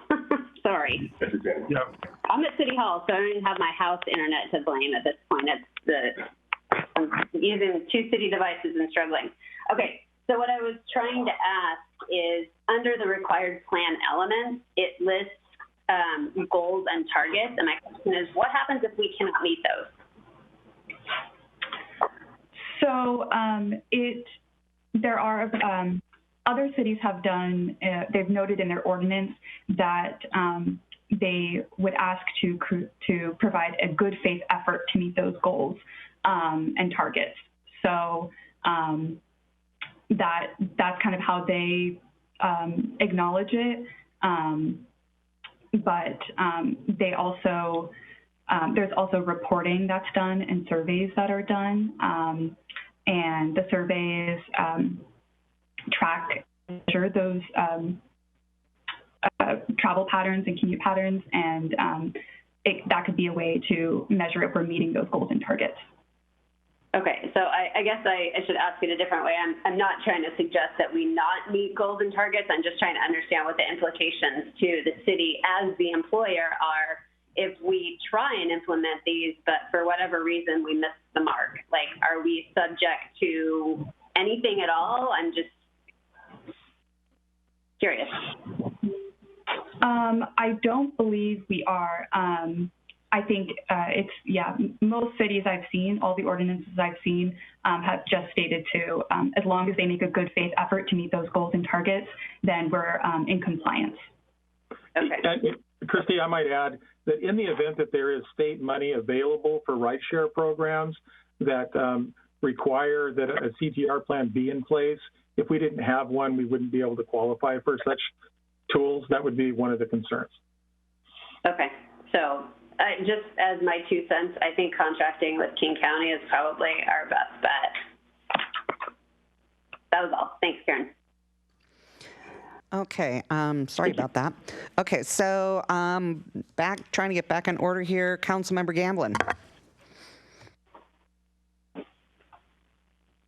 Yeah, thank you. Hey, thank you, Rory, and thank you, Doug. Rory, you sound like an old hand on this already, so good work. Given that this is legislated by Washington State and WashDOT's involved with parameters, how much really flexibility does Sammamish have with implementation, and how much is already mandated by code? Kind of saying, is there a template available to do this rather than lots and lots of iteration by the city of Sammamish? So kind of why reinvent the wheel if a lot of it's already pre-laid out by the county and the state and WashDOT? Yes, there is. Go ahead, Roy. Go ahead. Okay. There is kind of a not a baseline, but there is just like a model ordinance that several cities and unincorporated King County uses. So that can be, we can opt into that and use that. I would say the benefit of kind of expanding the program is we could reach other goals that maybe council would want to expand on, or if there's a heavier interest in environmental efforts, we could expand on that. So it's just an option to expand it. But there is those required CTR plan elements. That is the baseline. We can just include that, and it doesn't have to be super comprehensive or expansive or anything. Okay. So I just know how overloaded staff is already. And so my thought is if there's a framework in place already that we can just go ahead and hang a few extra things on, I would tend to think we'd want to look in that direction. So I tend to agree with the deputy mayor that we probably want to look at the county option and use some of that pre-existing framework. So anyway, I'll be done. Thank you, guys. Thank you very much, Councilmember Gamblin. And Councilmember Stewart. Yeah, thank you. I would agree. I think we should go with the county. I think we can get a lot of benefit there. Jeff, I like the way you're thinking that we can learn from this and apply some of the learnings to a much broader framework. Councilmember Odell brought up some great points around the schools. I'm not sure that the teachers and the staff commuting to our schools is part of our commute problem. It's the students. And while I agree that Amazon and Boeing and Microsoft all have great programs, I think that the city does need to work with them to make those programs work better, right? We don't have intra-city commuting options or transportation options. So the buses that Microsoft and Amazon and others provide are not as useful as they could be because people can't get from their house to those buses without getting in their car and driving to the bus stops. And oftentimes, you know, if that's taking you in the wrong direction and it's going to take you 10 or 15 minutes to kind of get there and park and wait for the bus, it's not enough of a savings to incentivize people to do that. So I hope that we can look at all of those things. Anything that's going to help us reduce greenhouse gas emissions would be great. It would also be really cool if we were measuring our greenhouse gas emissions so that we could measure how much we're saving when we implement these kinds of programs, and really see which ones are the most valuable, right, or have the biggest return on investment. So I don't know if that's something we can consider looking at doing so that we can really see which things move the needles so we know how to apply those more broadly. Those are my my thoughts. Thank you. Thank you. Thank you, Councilmember Stewart. Okay, do we have any other questions?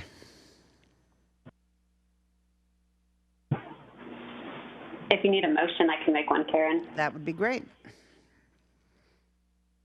Great. Then I move we direct the city manager to contract with King County for the CTR plan.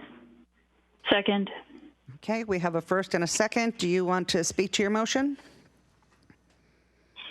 Nope, I think we already did. Perfect. Okay, motion on the floor. There's a second. All those in favor, say aye. Aye. Aye. Opposed? Excellent. Well done. Well Thank you, done. Doug, and thank you, Rory. Thank you.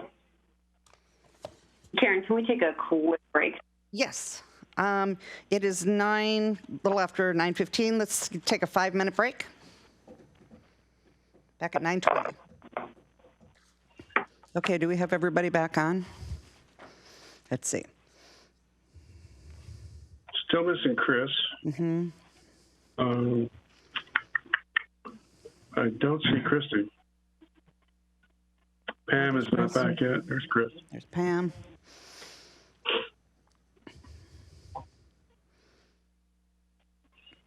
I had to get a blanket. I get cold at night, so.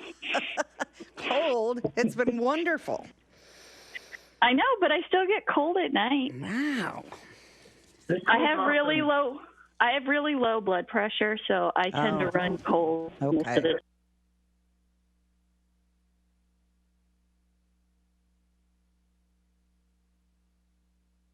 See Christy on here yet?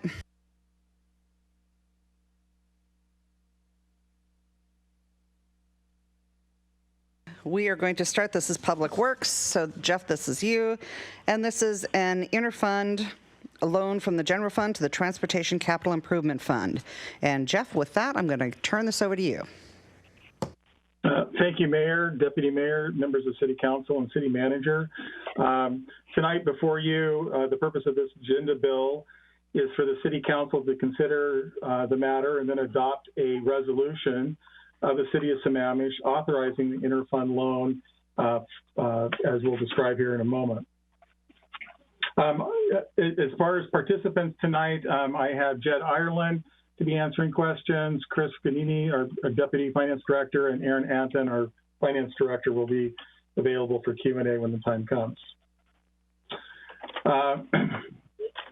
Before the council meeting today, we sent out a spreadsheet that had the most current information, and we had identified some errors on the prior information. But the most current information tells us that there's roughly $3.8 million in the fund as of today. We forecast a conservative estimate by year's end of roughly $6.4 million, assuming our forecasts are correct. Last month, we met with the City Council and went over change orders necessary for Fall City Road as we begin to close out that project. And we alluded to the Council that we would be needing a cash flow adjustment of sorts, which we were here tonight to discuss.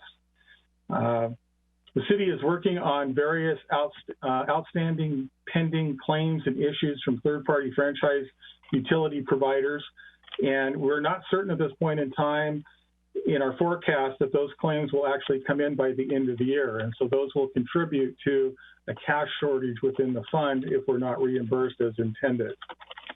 Right now, as of April 20th in Fund 320, by the year's end, we're estimating a cash flow need to as much as $7.5 million, but that's not all at once. That could happen over time, subject to the ebb and flow of actual expenses going out and revenue coming in. The interfund loan is being requested to avoid Fund 340 to running out of cash as early as next month. We still have large payments due to the contractor on Issaquah Falls City Road Phase 1, and our balances are very, very thin, and we do not want to go into the negative if at all possible. And we're technically are not allowed to use our traffic impact fees and restricted funds, and so we need to preserve those until such time as we're able to use those on specific projects that qualify or are eligible for traffic impact fees. So therefore, the limited cash that we have in the fund is not enough to sustain the bills and the revenues coming in as we see it at the moment. So we are asking the council to consider a resolution authorizing an interfund loan to the Transportation Capital Fund, Fund 340, as a temporary cash fund loan. So with that, I'll turn it over to you, Mayor, for questions and answers. All right. I am looking at the chat box. And okay, and we are going to start with Councilmember Stewart. Great, thank you. First question is, of the $7.5 million that you referred to, Jeff, how much of that is due to the Issaquah Falls City Road overages? I would say more than half of it is associated with that. I don't have the explicit breakdown, but if we look on the sheets here that I have up in front, presuming this is before the council, right? Yeah, thanks. We can see April that, 20th. Yeah. This is the updated sheet that I sent out, late this afternoon. It shows the amounts and the things that are associated with this. There's a small amount that's associated with Southeast 4th, and we're also having our ITS program that's underway, and so there's ebb and flow of cash associated with that. There's roughly $1.8 million of potential reimbursement that we're seeking on Southeast 4th Street project, and then the balance is Issaquah Falls City Road Phase 1. Got it. So just so I'm following the numbers, so based on what we have today and how much we think we're going to get into the fund, we would have a total of 6.47 whatever million, and then you're saying that we need an additional 7.4 million to cover all of the expenses that are going to hit that fund. Is that what you're? Yeah. What we're trying to say is those first numbers. We know that we know what the balance is. We've had some money come in, but the balance of REIT is going to sprinkle in by the end of the year, so it's not right now available. And because of that, plus these other expenses that are now going out, cause us to be in the cash flow arrears. Right. I just want to understand. Where I got lost was, do we need a total of 7.4 million in the fund overall for the year, or we need 7.4 million additional in the fund? Is what I'm trying to understand. We need the ability to borrow a maximum of $7.4 million in the event that all the revenue does not come in as expected and all the expenses happen at the same time.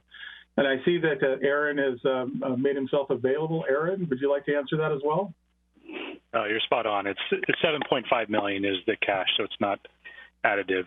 We're looking at the ability to access that as a loan for managing the cash flow forecast throughout the 21 period. So we have right now 3.8 million. And so what are you expecting the total expenditures from that fund to be for the year? So it's not just the 3.8. The 3.8 is the cash balance as of 4/20. Right. So the top section is available cash. The next section is the estimated uses of that cash, and then the bottom is the cash receipts expected. So in looking at the cash, it's going to bounce up and down, the ebb and flow of that throughout the year. Right.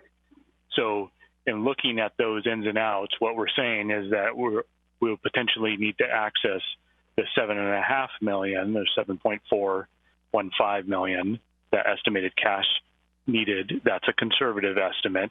If all the invoices are not paid, if the invoices are paid, okay, so any outstanding receivables, if those are not paid, then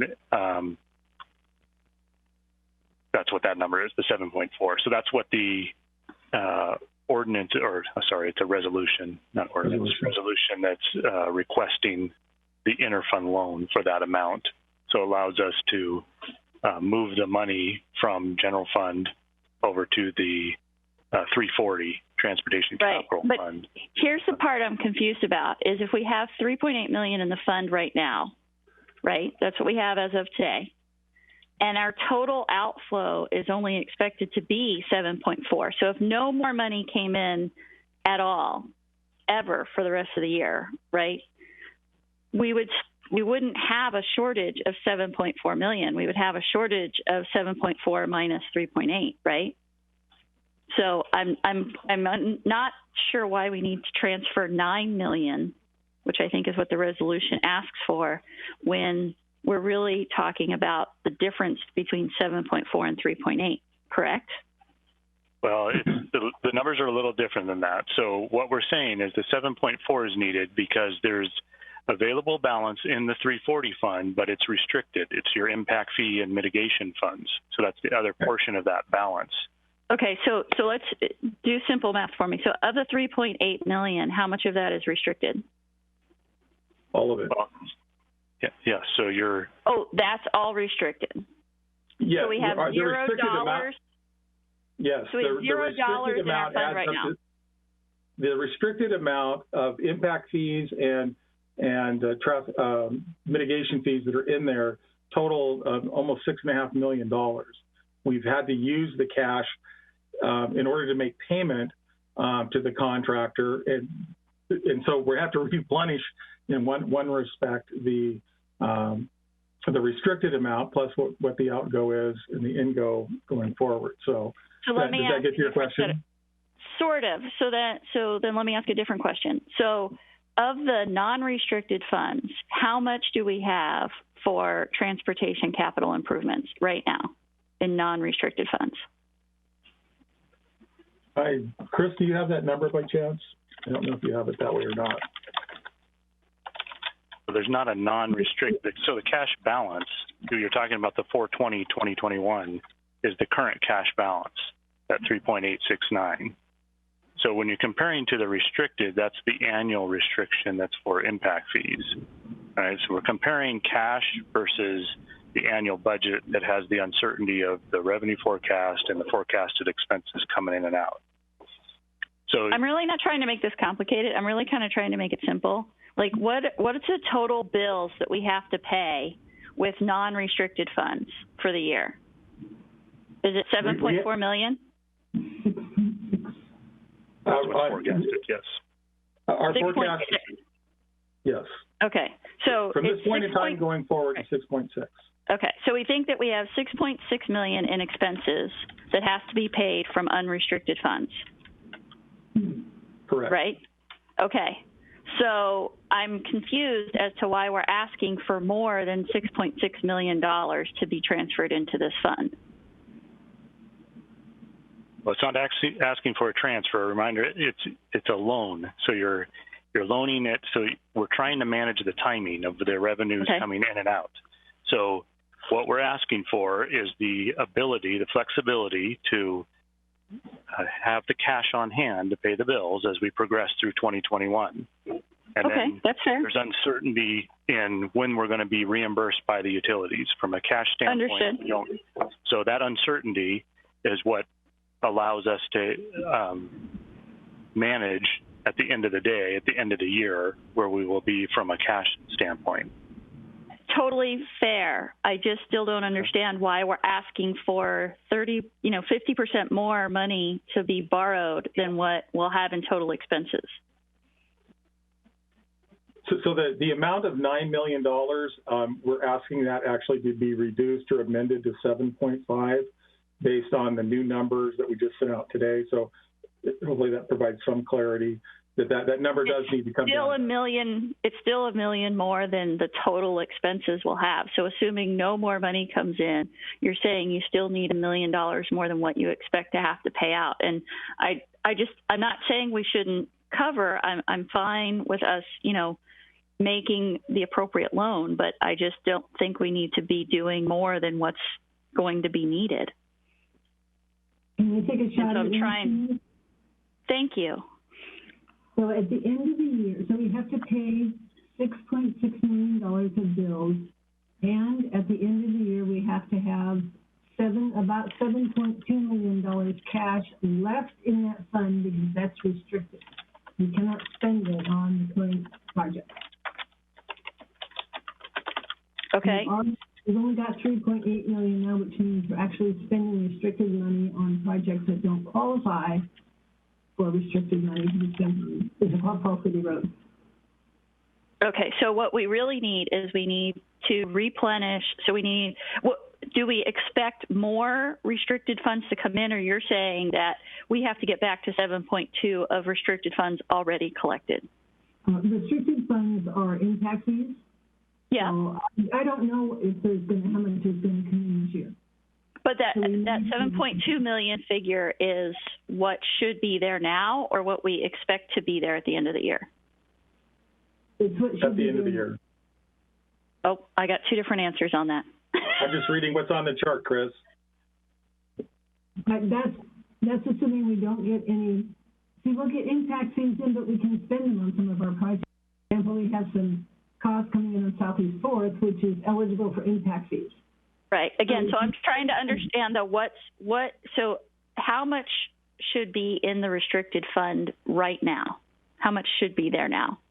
What should be there is, let's just say, approximately $7 million to cover the impact fees and mitigation fees that we should be holding. Okay, so we should have $7 million. Yes, but that number changes every day. Impact fees could come in every day. Right, but I'm not talking about what hasn't come in yet. I'm saying if no more impact fees came in, what should be in the account right now? What's that deficit of restricted funds that we have to replenish? What should be in there is about $7 million. Okay, so we need to make up that 3.2 million, because we have 3.8 million in there right now. So we need 3.2 million to replenish the restricted funds. Right, and then we have to pay the bills that are coming. Okay, so 3.2 million in restricted funds, and then we need an amount to cover future bills. Yes. Okay, and the future bills, the bills that we have not yet paid, is 6.65. Is that right? Yes. My suggestion would be we just look at the end of every month and see how much we need to borrow for that month to keep us whole, to keep the restricted funds in there and pay the bills. So we don't have to do this big lump sum that seems larger than it needs to be. We can do it on a monthly basis. Is that what you're saying, Chris? Yes, that would be my suggestion. So if we did it on a monthly basis, what would we need this month? I don't know, because we haven't paid the Johansson bill on Issaquah City Road yet for April. Expect we'll pay that next week. I don't even know how much it is. So are you saying that this is premature because you don't know what we should be doing on a monthly basis? No, it would be included as part of the $6.6 million.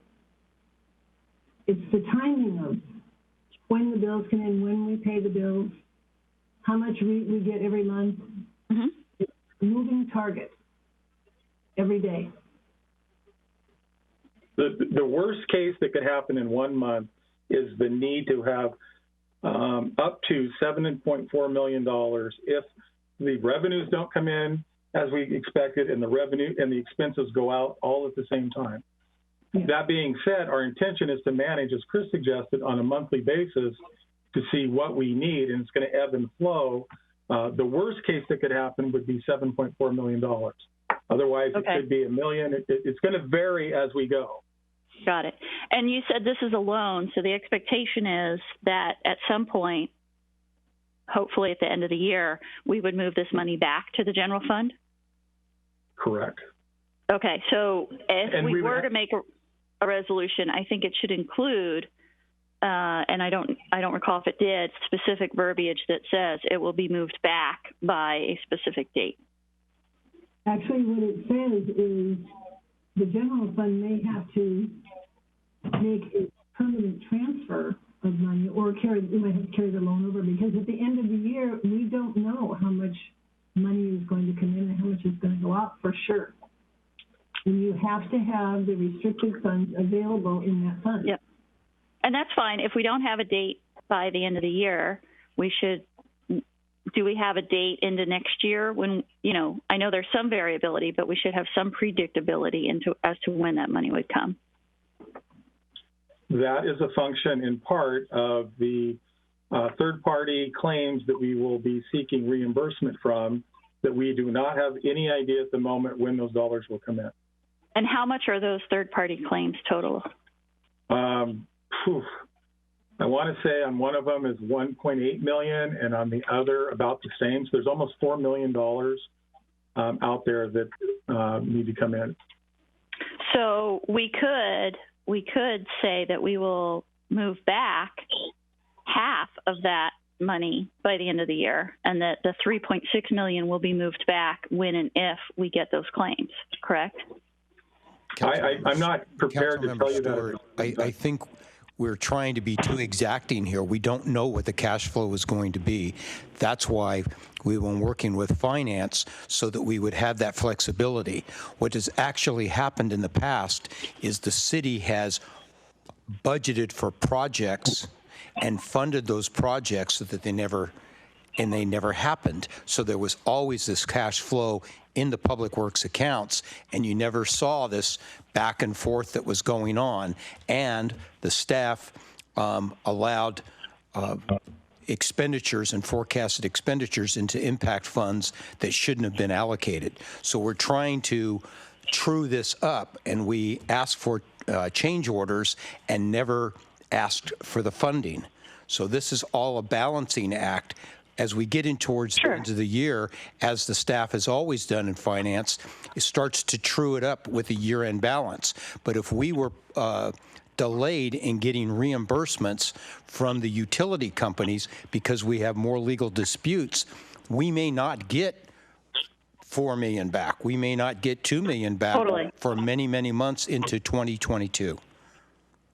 Totally understand that, Mr. City Manager, and I appreciate that completely. I think I have what I need. What I hear though is that there are funds that we can predict, and there are those that we can't, and we can be specific about those. So thank you.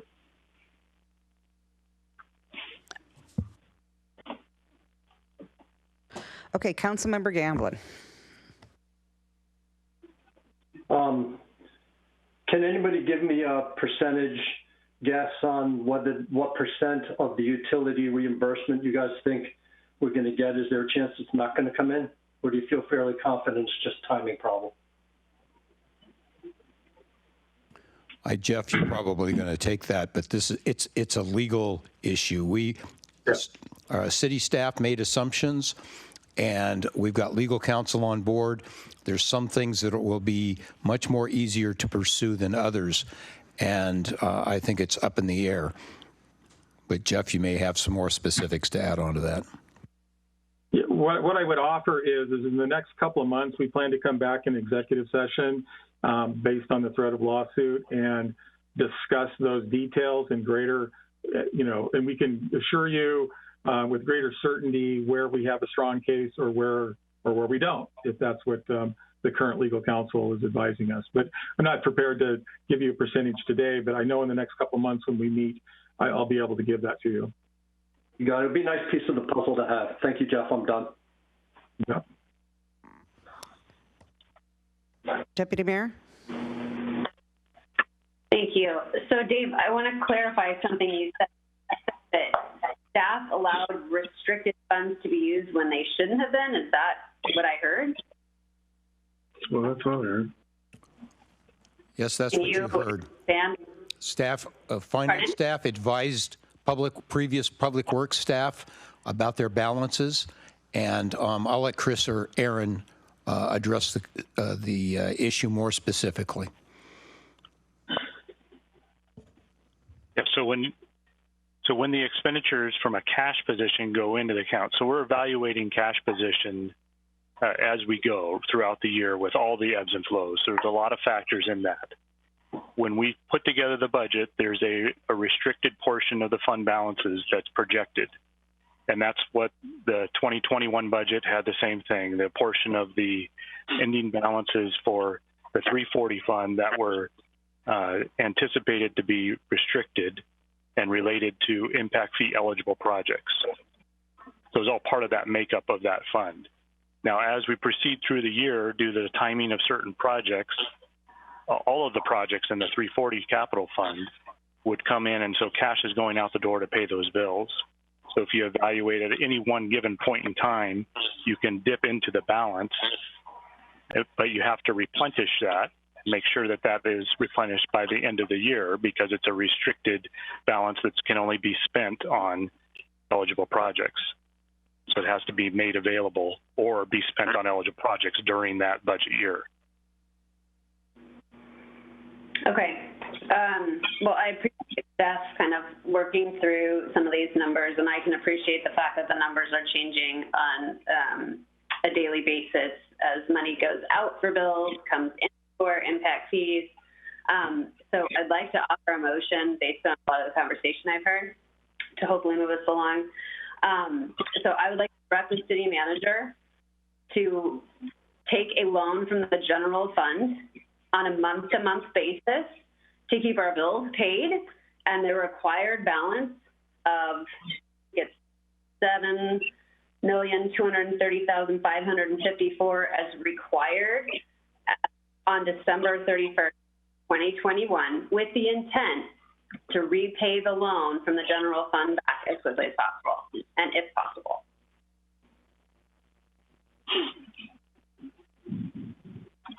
Second. Okay, do you want to speak to your motion? No, I don't know that we have a lot of choice here because the state is requiring that we have that balance on hand. We have bills coming due. We don't have enough cash to pay those bills. We need to pay the bills. And the impact fees are going to trickle in as they will. So I don't see much choice here, and I appreciate that Chris's suggestion was to do this on a month-to-month basis so that we don't over-loan ourselves out of the general fund.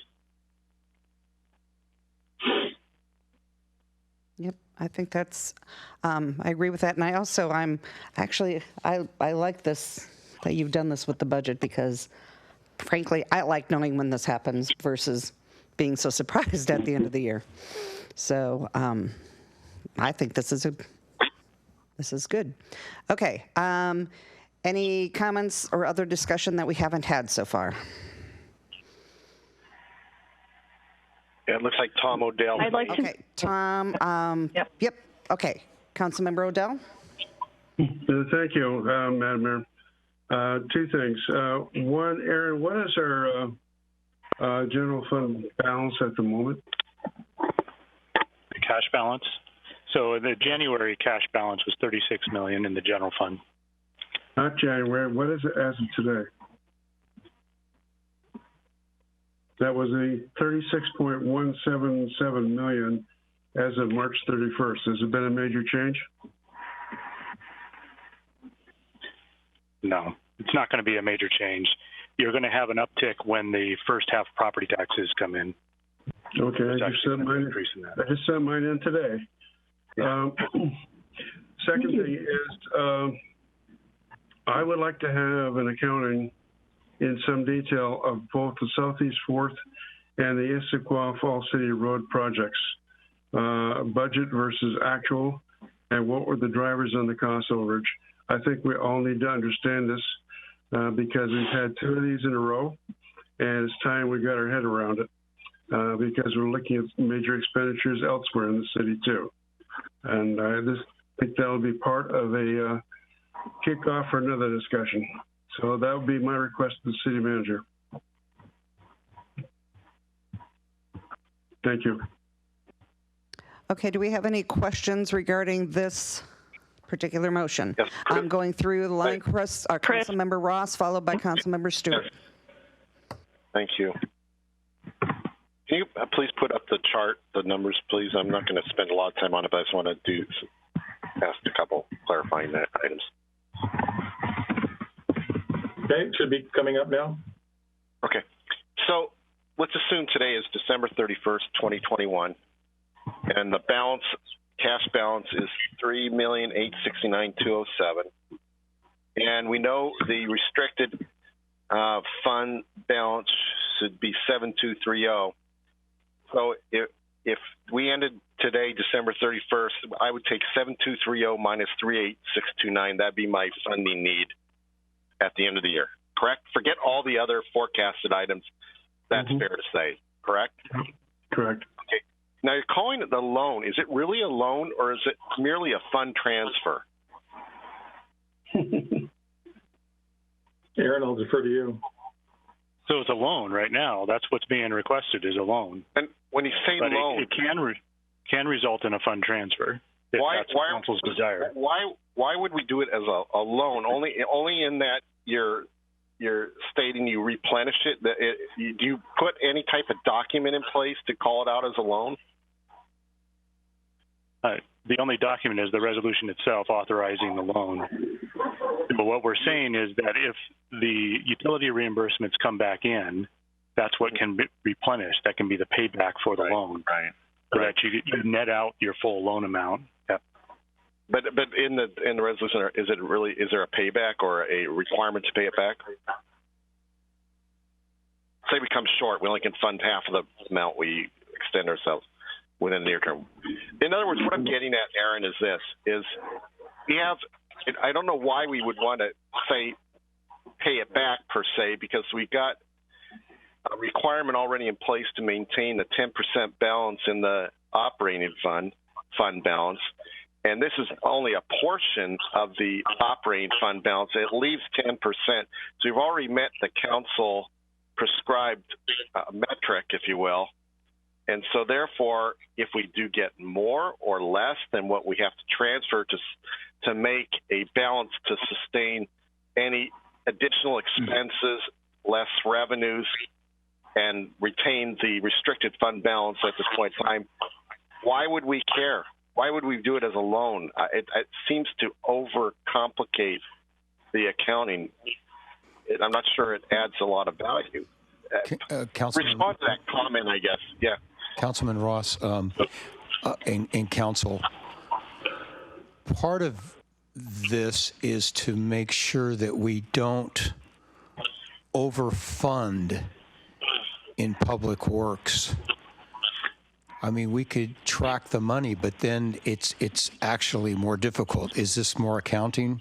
I'd leave that to finance to add. But what we're trying to resolve is making sure that what we budget is for specific projects.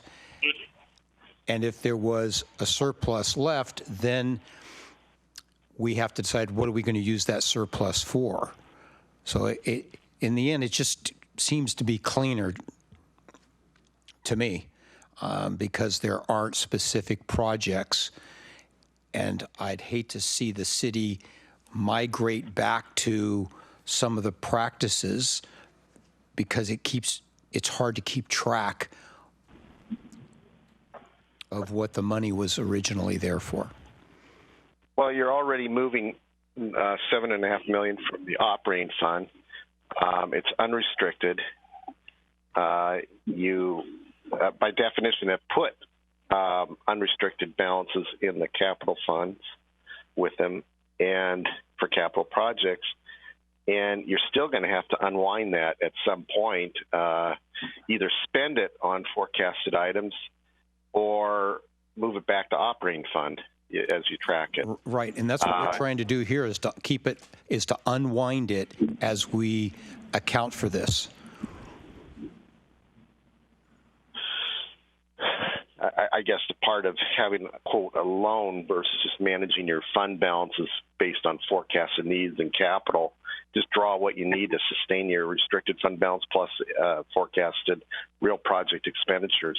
that's what you're doing, but I guess to simplify, my only question is why simply not? You can do the same thing with no different accounting of a loan versus a non-loan fund transfer. Because a loan, I think you're adding an element of complexity, tracking how much did I transfer, and how much do I need to move back, and when. Yeah, you're always managing the fund balance, and I guess I'll leave that to Chris and Aaron to comment. What is the preference? I leave it up to you guys to tell me what the preference is. I'll support your preference. I don't want to make it more complicated. I'm just asking a question. Yeah, that, Aaron? Go ahead.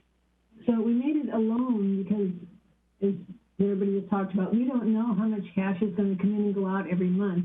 Our intent was to, at the end of the year, to see how much did we actually need from the general fund. And the actual accounting of transferring money in a loan or a direct transfer is pretty much the same. Yeah, I mean, yeah. So you're basically put more formality. Yeah, you're trying to create more formality with a loan mechanism versus. I mean, I guess you track it. I view it tracking it either way. I knew I transferred $7.5 million. Now, how much did I actually need?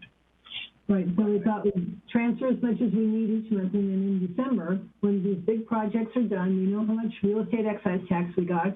Which was great last month, way more than we expected. So we might bring in enough REIT to pay back the loan. Okay. Just easier from our perspective to look at the end of the year and say, okay, what do we need? Now we can talk to council about, okay, we needed a direct transfer of X dollars to make this fund whole and not leave a lot of excess in there for whatever they want to spend it on. So for simplicity, I heard the term monthly. Would you think a quarterly would be appropriate? Quarterly reassessment? I mean, we could do it. We'd have to guess at the beginning of the quarter how much we were going to need for the next 3 months. I don't know. We have to have cash in there to pay the bills. So okay, I understand, and I understand what you're doing, and whatever you folks recommend to best manage this, I support. Oh, thank you. Okay, and then last question is Councilmember Stewart. Yeah. So just one last clarifying question, hopefully, and that is that. The motion that's on the table would be that we would make the transfer back to the general fund when the funds were available, if possible. I'm wondering if we could be a little more specific than that, because it's my understanding that the only question mark is the $3.6 million of third-party claims that we're not sure if we're going to get that money. We are confident that aside from those are a question mark because they're legal issues outstanding.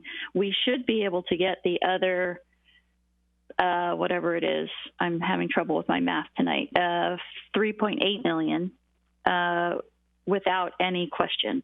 Would that be an accurate statement?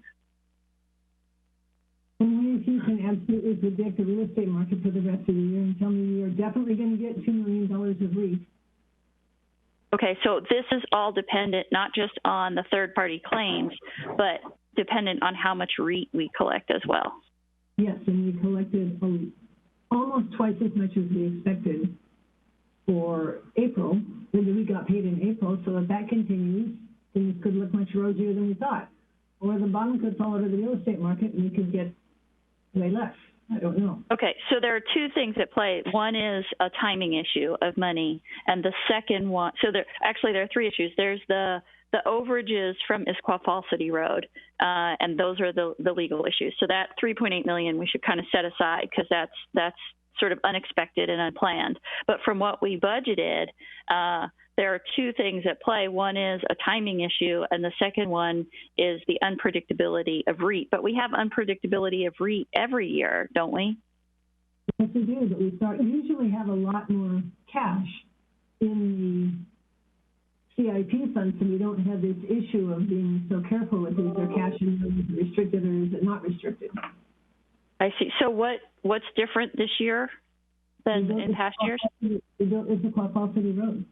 Got it. Okay, thank you. That's helpful. So in the past, we just had a bigger balance, so the swings were the same. It's just that the starting balance was higher, so the swings didn't hit the ground. They were not noticeable. Larger pinch. Got it. Okay. That's incredibly helpful. Okay, Council. Let's quickly take this vote so that we can extend the meeting. Okay, so we have a motion on the floor. We have answered all questions. All those in favor of the motion on the floor, say aye. Aye. Aye. Opposed? Motion passes. Excellent. Now, Thank you. it is 10 p.m. We need to extend. Did I hear you, Christy? Yeah. Okay, to 10:30? Is that 10:30, did you say? Second. Yes. Okay, 10:30. Second, and motion to extend 10:30. All those in favor say aye. Aye. Aye. Opposed? I have one last. Oh, sorry. Okay, so we're extended to 10:30. I have a request. I do have a request from the city manager, and that is, will we see any kind of separate reporting on this so we can keep track of it? Will that come quarterly at the end of the year? Since we made this special resolution, I feel like there should be some follow-up on that. I will work with finance. I'm sure an end-of-the-year report on this should be adequate, unless the council desires to be reported on more frequently. But it's just, we don't know what the cash flow is going to be, so finance properly does monthly accounting, and whether or not let's ask Chris and Aaron what they would prefer to do.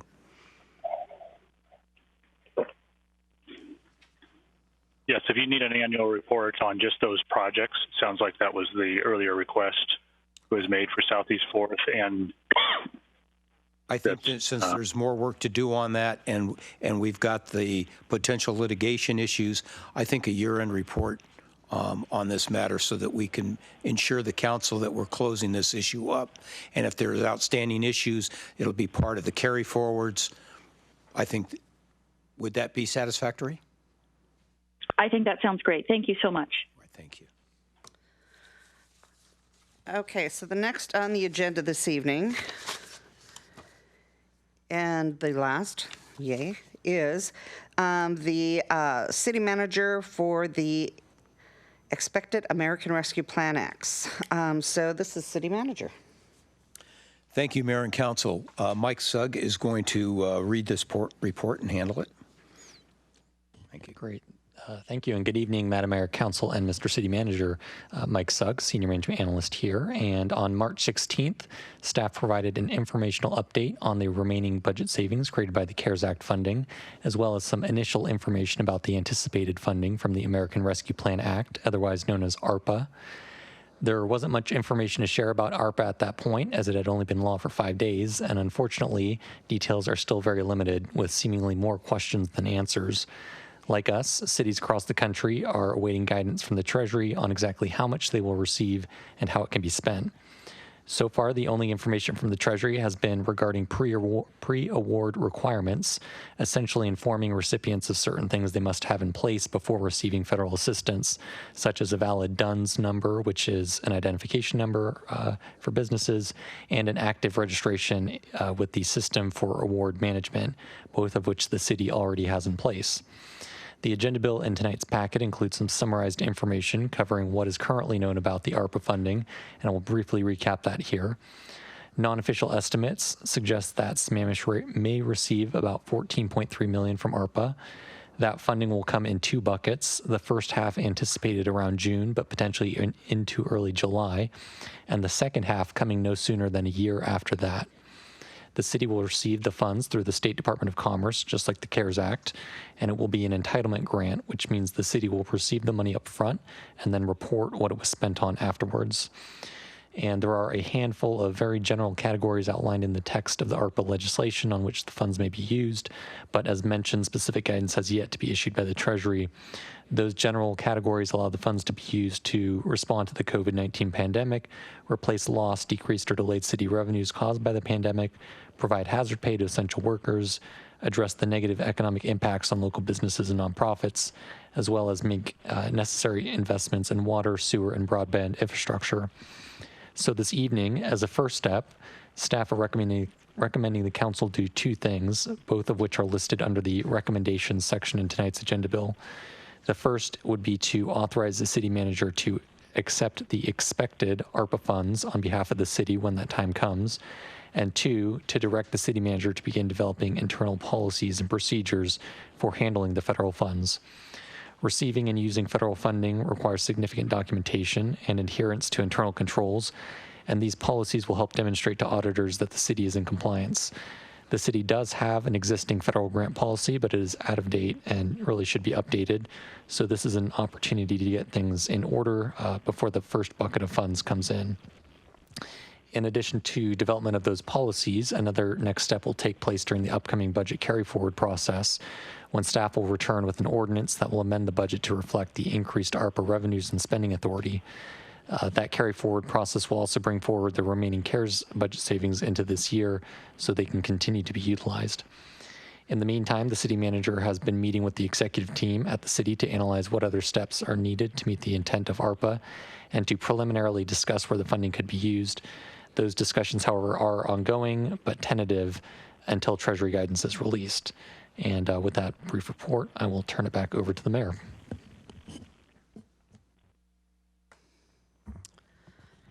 Okay, so I'm looking here, and we have questions starting with Councilmember Odell.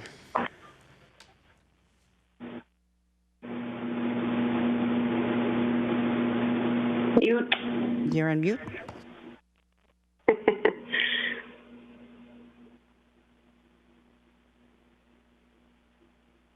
So, good summary of things, Mike. Available uses of funds on the second page of your memo has a number of things. What caught my eye was the last one. That was to make necessary investments in water, sewer, or broadband infrastructures. And later on, it says it's a little fuzzy as to what exactly would be allowed under that category. Do we have any further insight into whether or not stormwater is going to be included? We do not. Treasury guidance hasn't come out yet. The estimate from the National League of Cities that made inquiries and wrote letters to Treasury have not received responses yet. And as soon as they come out, I think we'll all know a little bit more and have a little bit more insight into what specific areas, if they do make some specific guideline recommendations. As of this point, there's just a lot of speculation. Many different organizations have read the law and have made generalized interpretations of what the intent was, but we still must wait for Treasury guidance. Okay. The first one is respond to public health emergency caused by COVID-19. The vaccination center expenses could be partially covered by that, at least. And we should probably count on using some of this to maintain that capability well into the fall.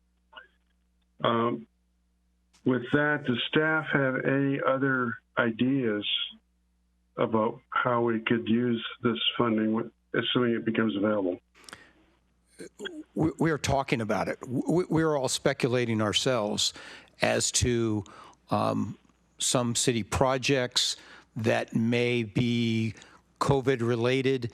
I'm anxious to see what the law says or Treasury guidance has on employment, on jobs, because there will be, I think, parallel rationalities that we can use to expend the money. So rather than speculate, we are actively discussing where we might be able to spend it. Okay, thank you. Okay, I'm done. Okay, next I've got Deputy Mayor.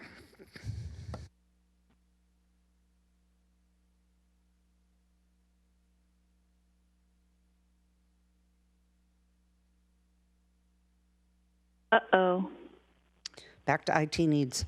You're sort of freezing up and unfreezing, Christy, but no sound is coming through. And she's at City Hall. Maybe it's some of that broadband. Very good, because broadband is mentioned. Maybe. Certainly IT. Maybe she needs a new mic. Oh, that's right. Oh, here she comes. No. I hear something It's my phone. Okay, can you hear me or no? Oh, I can hear you. now. For the time being. I'm shaking her head, but can you hear me or no? Yes. Yes. Yes. Okay, good. Well, I shut my webcam off. Maybe that'll help.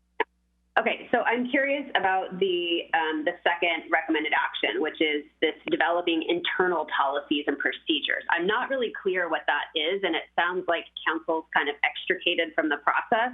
And to that end, if you could maybe just explain a little bit more about what that second bullet point is, because I'm not clear.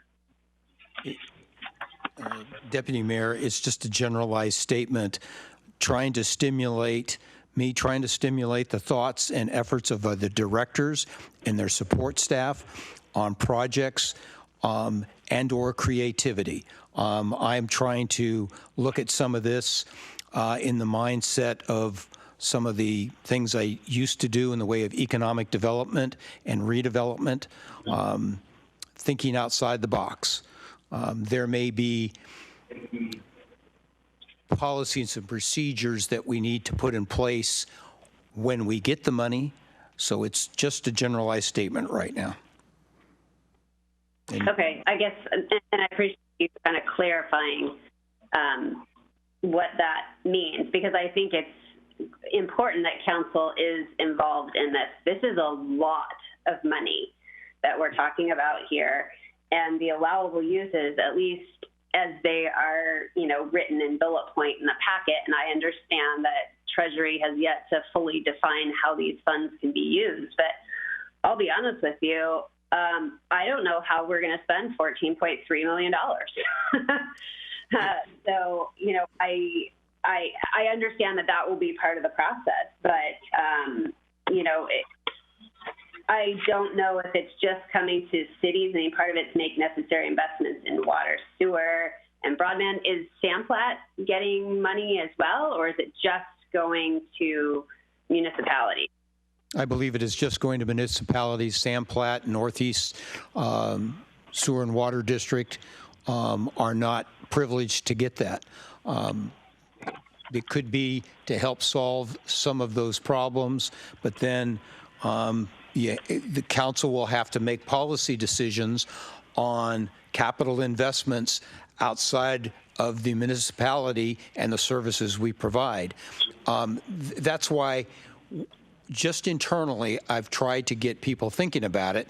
Otherwise, we sit on the dais speculating among ourselves, and I think spinning our wheels a bit, because no one out there has any solid things other than what you see as maybe campaign literature by some speculating on where they might spend money.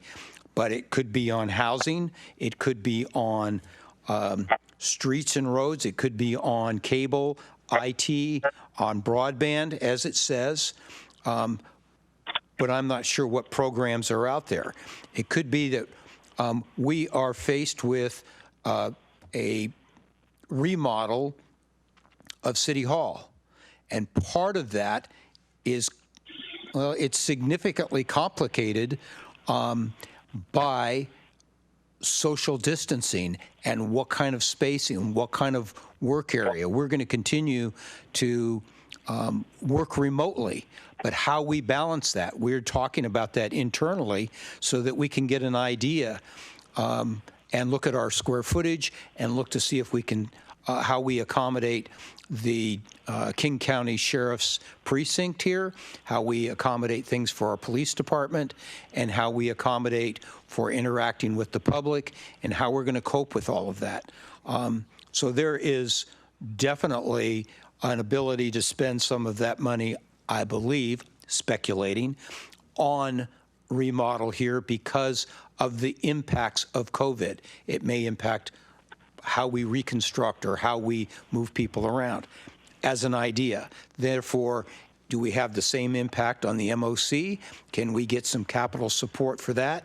Part of that may be able to be supported by the fact that this bill is for jobs and economic recovery. It's a very, very broad as what the Congress has allowed for. So Treasury guidance is very important because they will determine our ability to keep that money. They're going to give us a tranche of money, approximately $7 million, but we need to be able to justify it.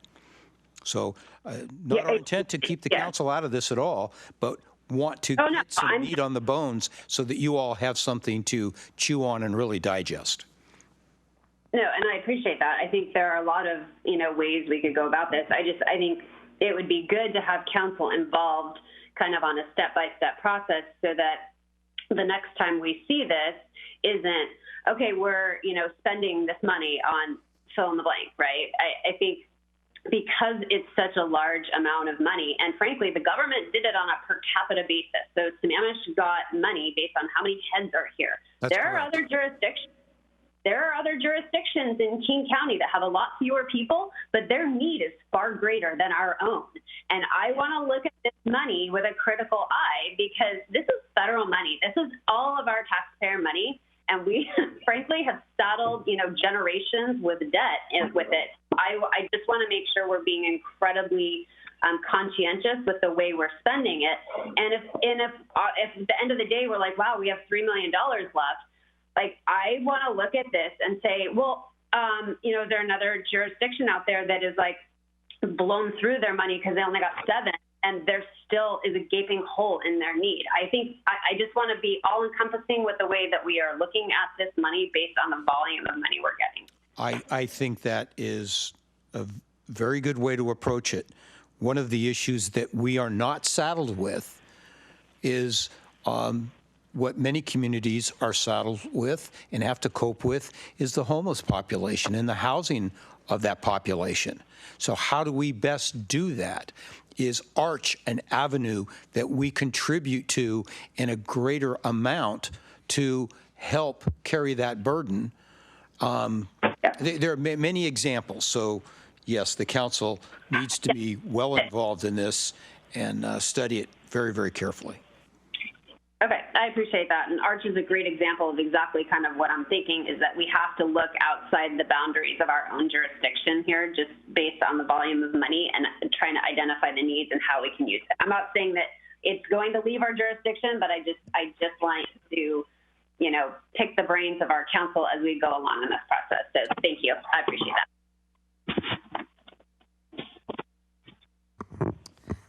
that. Councilmember Stewart.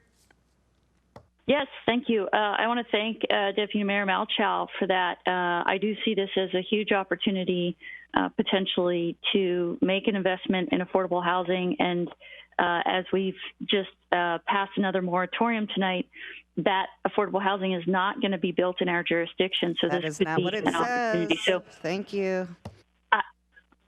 I just want to support Deputy Mayor Malchow. I think that, looking at where some of the in the region, which has a huge impact to us, right? People who work here, people who come to our community and provide services to us aren't necessarily going to receive this money because they don't live here, and this may be an opportunity for us to help them. Looking at that, I do have a question if we know the answer. One of the items was hazard pay, and it says up to $13 per hour.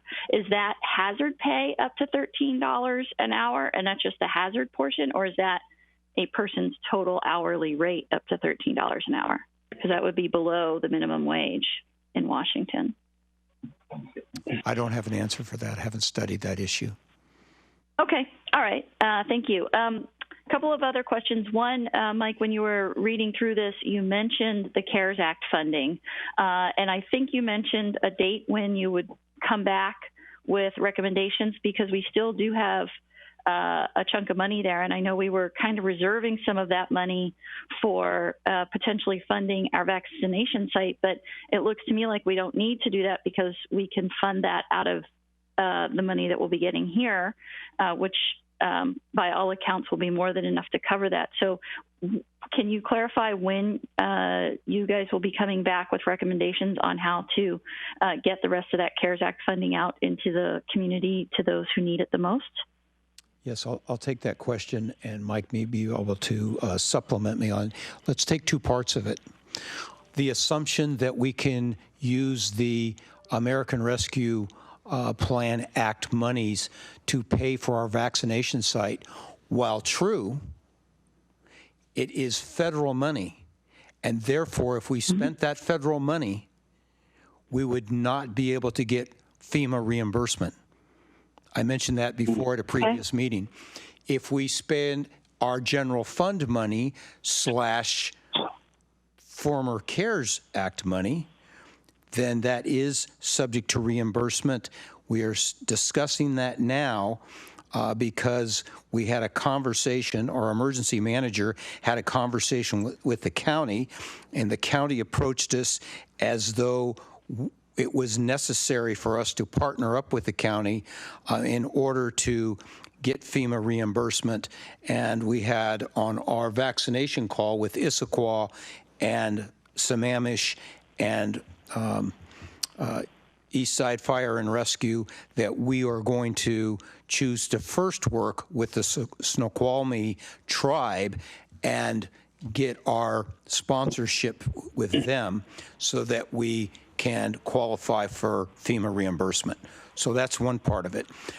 We are working with finance right now to see how much money we spent last year so that we can work on the carry forward monies or accounting, and that will be done during May, and the whole carry forward will be done the first part of June. So in May, we'll be trying to reconcile this.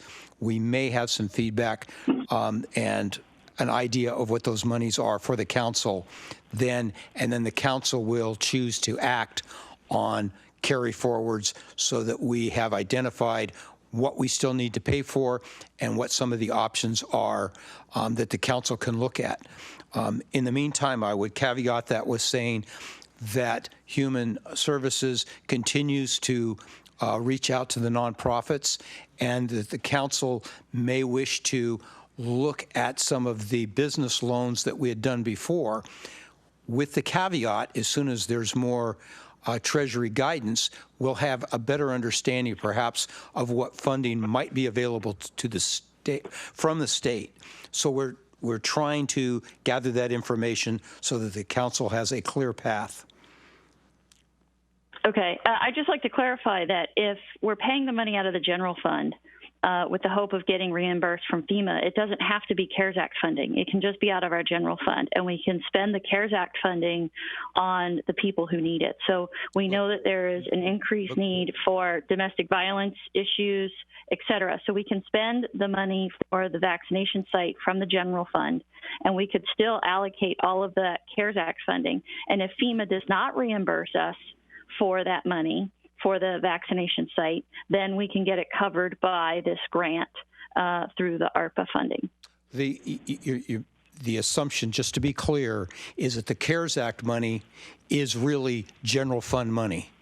So it's the same. It's not really CARES Act money anymore. So we earmarked. Well, no, we earmarked it. You're interrupting me, and I'm getting confused. What are you saying? I'm saying that the CARES Act money needs to get out into the community. There are needs out there. There are needs for counseling. There are needs for domestic violence victims. There are going to be needs for mortgage and rent relief when the moratoriums are lifted, and we need to get that CARES Act funding out there. We were on track to get some additional small business grants out there, and that's been put on hold. So yes, we did put it in the general fund, but we put it in there with the explicit instructions that that CARES Act funding needs to be spent for CARES Act needs.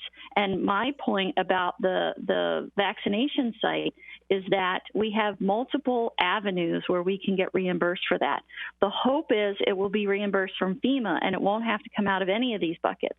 So we can spend it out of the general fund, not take it away from the leftover balance, the $1.7 million of CARES Act funding we have not yet put into the community. We don't have to earmark any of that for the vaccination site. We can spend that $1.74 million on the community as it was intended. And then if we don't get reimbursed for the expenses for the vaccination site from FEMA, then we can use this money that's coming in from ARPA to cover that. And it won't come out of our general fund ultimately. But I want to get that $1.7 million of CARES Act funding that we have not yet spent out into the community. ASAP. Okay, well, I'm not here to debate that issue. I'm just laying it out. That's a decision and discussion for the council. yes, and I can tell you that having Rita on those phone calls for the vaccination, getting updates from Rita every week, she is talking to those centers weekly. So she is on the needs of the community. So when you say we have to meet the needs of the community and there's needs out there, yes, there is, but she is on top of where those needs are. And she would be on top of making sure if they needed more money that she would be back at the council. So don't think that if there's needs out there, we are not getting them met. Well, there are small businesses that are still struggling. There are people in our community who run small businesses who are hanging on by a thread and aren't certain that they're going to survive. So I would like to see us look at our small business grants as well. We have that money. It's not intended to go anywhere but to the community. So I'd like to see us get on that. You already answered the plateau water. And I guess one other recommendation I would like to make is as we look at potential opportunities, and I think, Mr. City Manager, you already mentioned this, things like our maintenance operation centers and certain remodels. I know when we had our retreat and we talked about looking at when we do like our fire station remodels, maintenance operation centers, et cetera, can we look at the most sustainable technologies and building materials, et cetera, out there. And you had mentioned that it was sometimes expensive. This, to me, feels like a really amazing opportunity for us for facilities that will last for 30 plus years to potentially look at doing them in the most sustainable and environmentally friendly way that we can, which will benefit our community for decades to come. So I'd like to throw that, as you're looking at policies and procedures, to throw that into the suggestion box there. Staff is contracted with architects to take a look at sustainability, and we're paying for that now. And the mayor's identified some students who are working on that, so we're trying to include some of our they're already working with the fire students to be a part of that. Yep, they're working. Excellent. So now hopefully we'll have money to fund all of their amazing ideas. So that's great. Thank you. Okay, so one last question, and that is Councilmember Odell. Actually, Madam Mayor, I'd like to make a motion. A two-part motion. Number one, authorize the city manager to accept the expected American Rescue Plan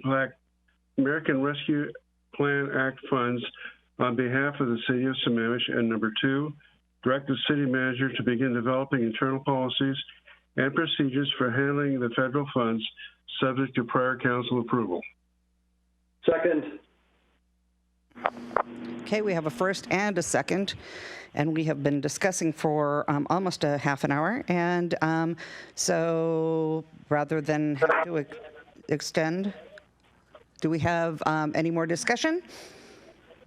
Nope. Okay, so all in favor? Yes. All in favor, say aye. Aye. Aye. Aye. Opposed? Excellent. Thank you. And that concludes our new business. Council reports. We have Deputy Mayor. Yeah, my report is there written, so I won't read it. but we do need to probably extend a few minutes because we're at 10:29. Do we have anything else? We don't. Aren't we done? Nope. We do not. Okay. So move to adjourn. Well, hold on then. Hold on. Oh. So, Mayor Moran, if I can ask then, I know that there was the North End Mayor's meeting this morning. Did you attend that? And Actually, I was supposed to attend that, and I ended up getting caught up in a preparation meeting for the Seattle Times thing, and I ended up catching just the last 2 minutes of it. So it sounded like it was a good one, though, because I saw an email on it, and I didn't get to read it yet. Okay. I was just looking to get updated. So, all right. Thank you. Move to adjourn. Okay. Second. All those in favor? Aye. Aye. Aye. Aye. All right. Everybody have a good week. Well, actually, 2 weeks. See you in May.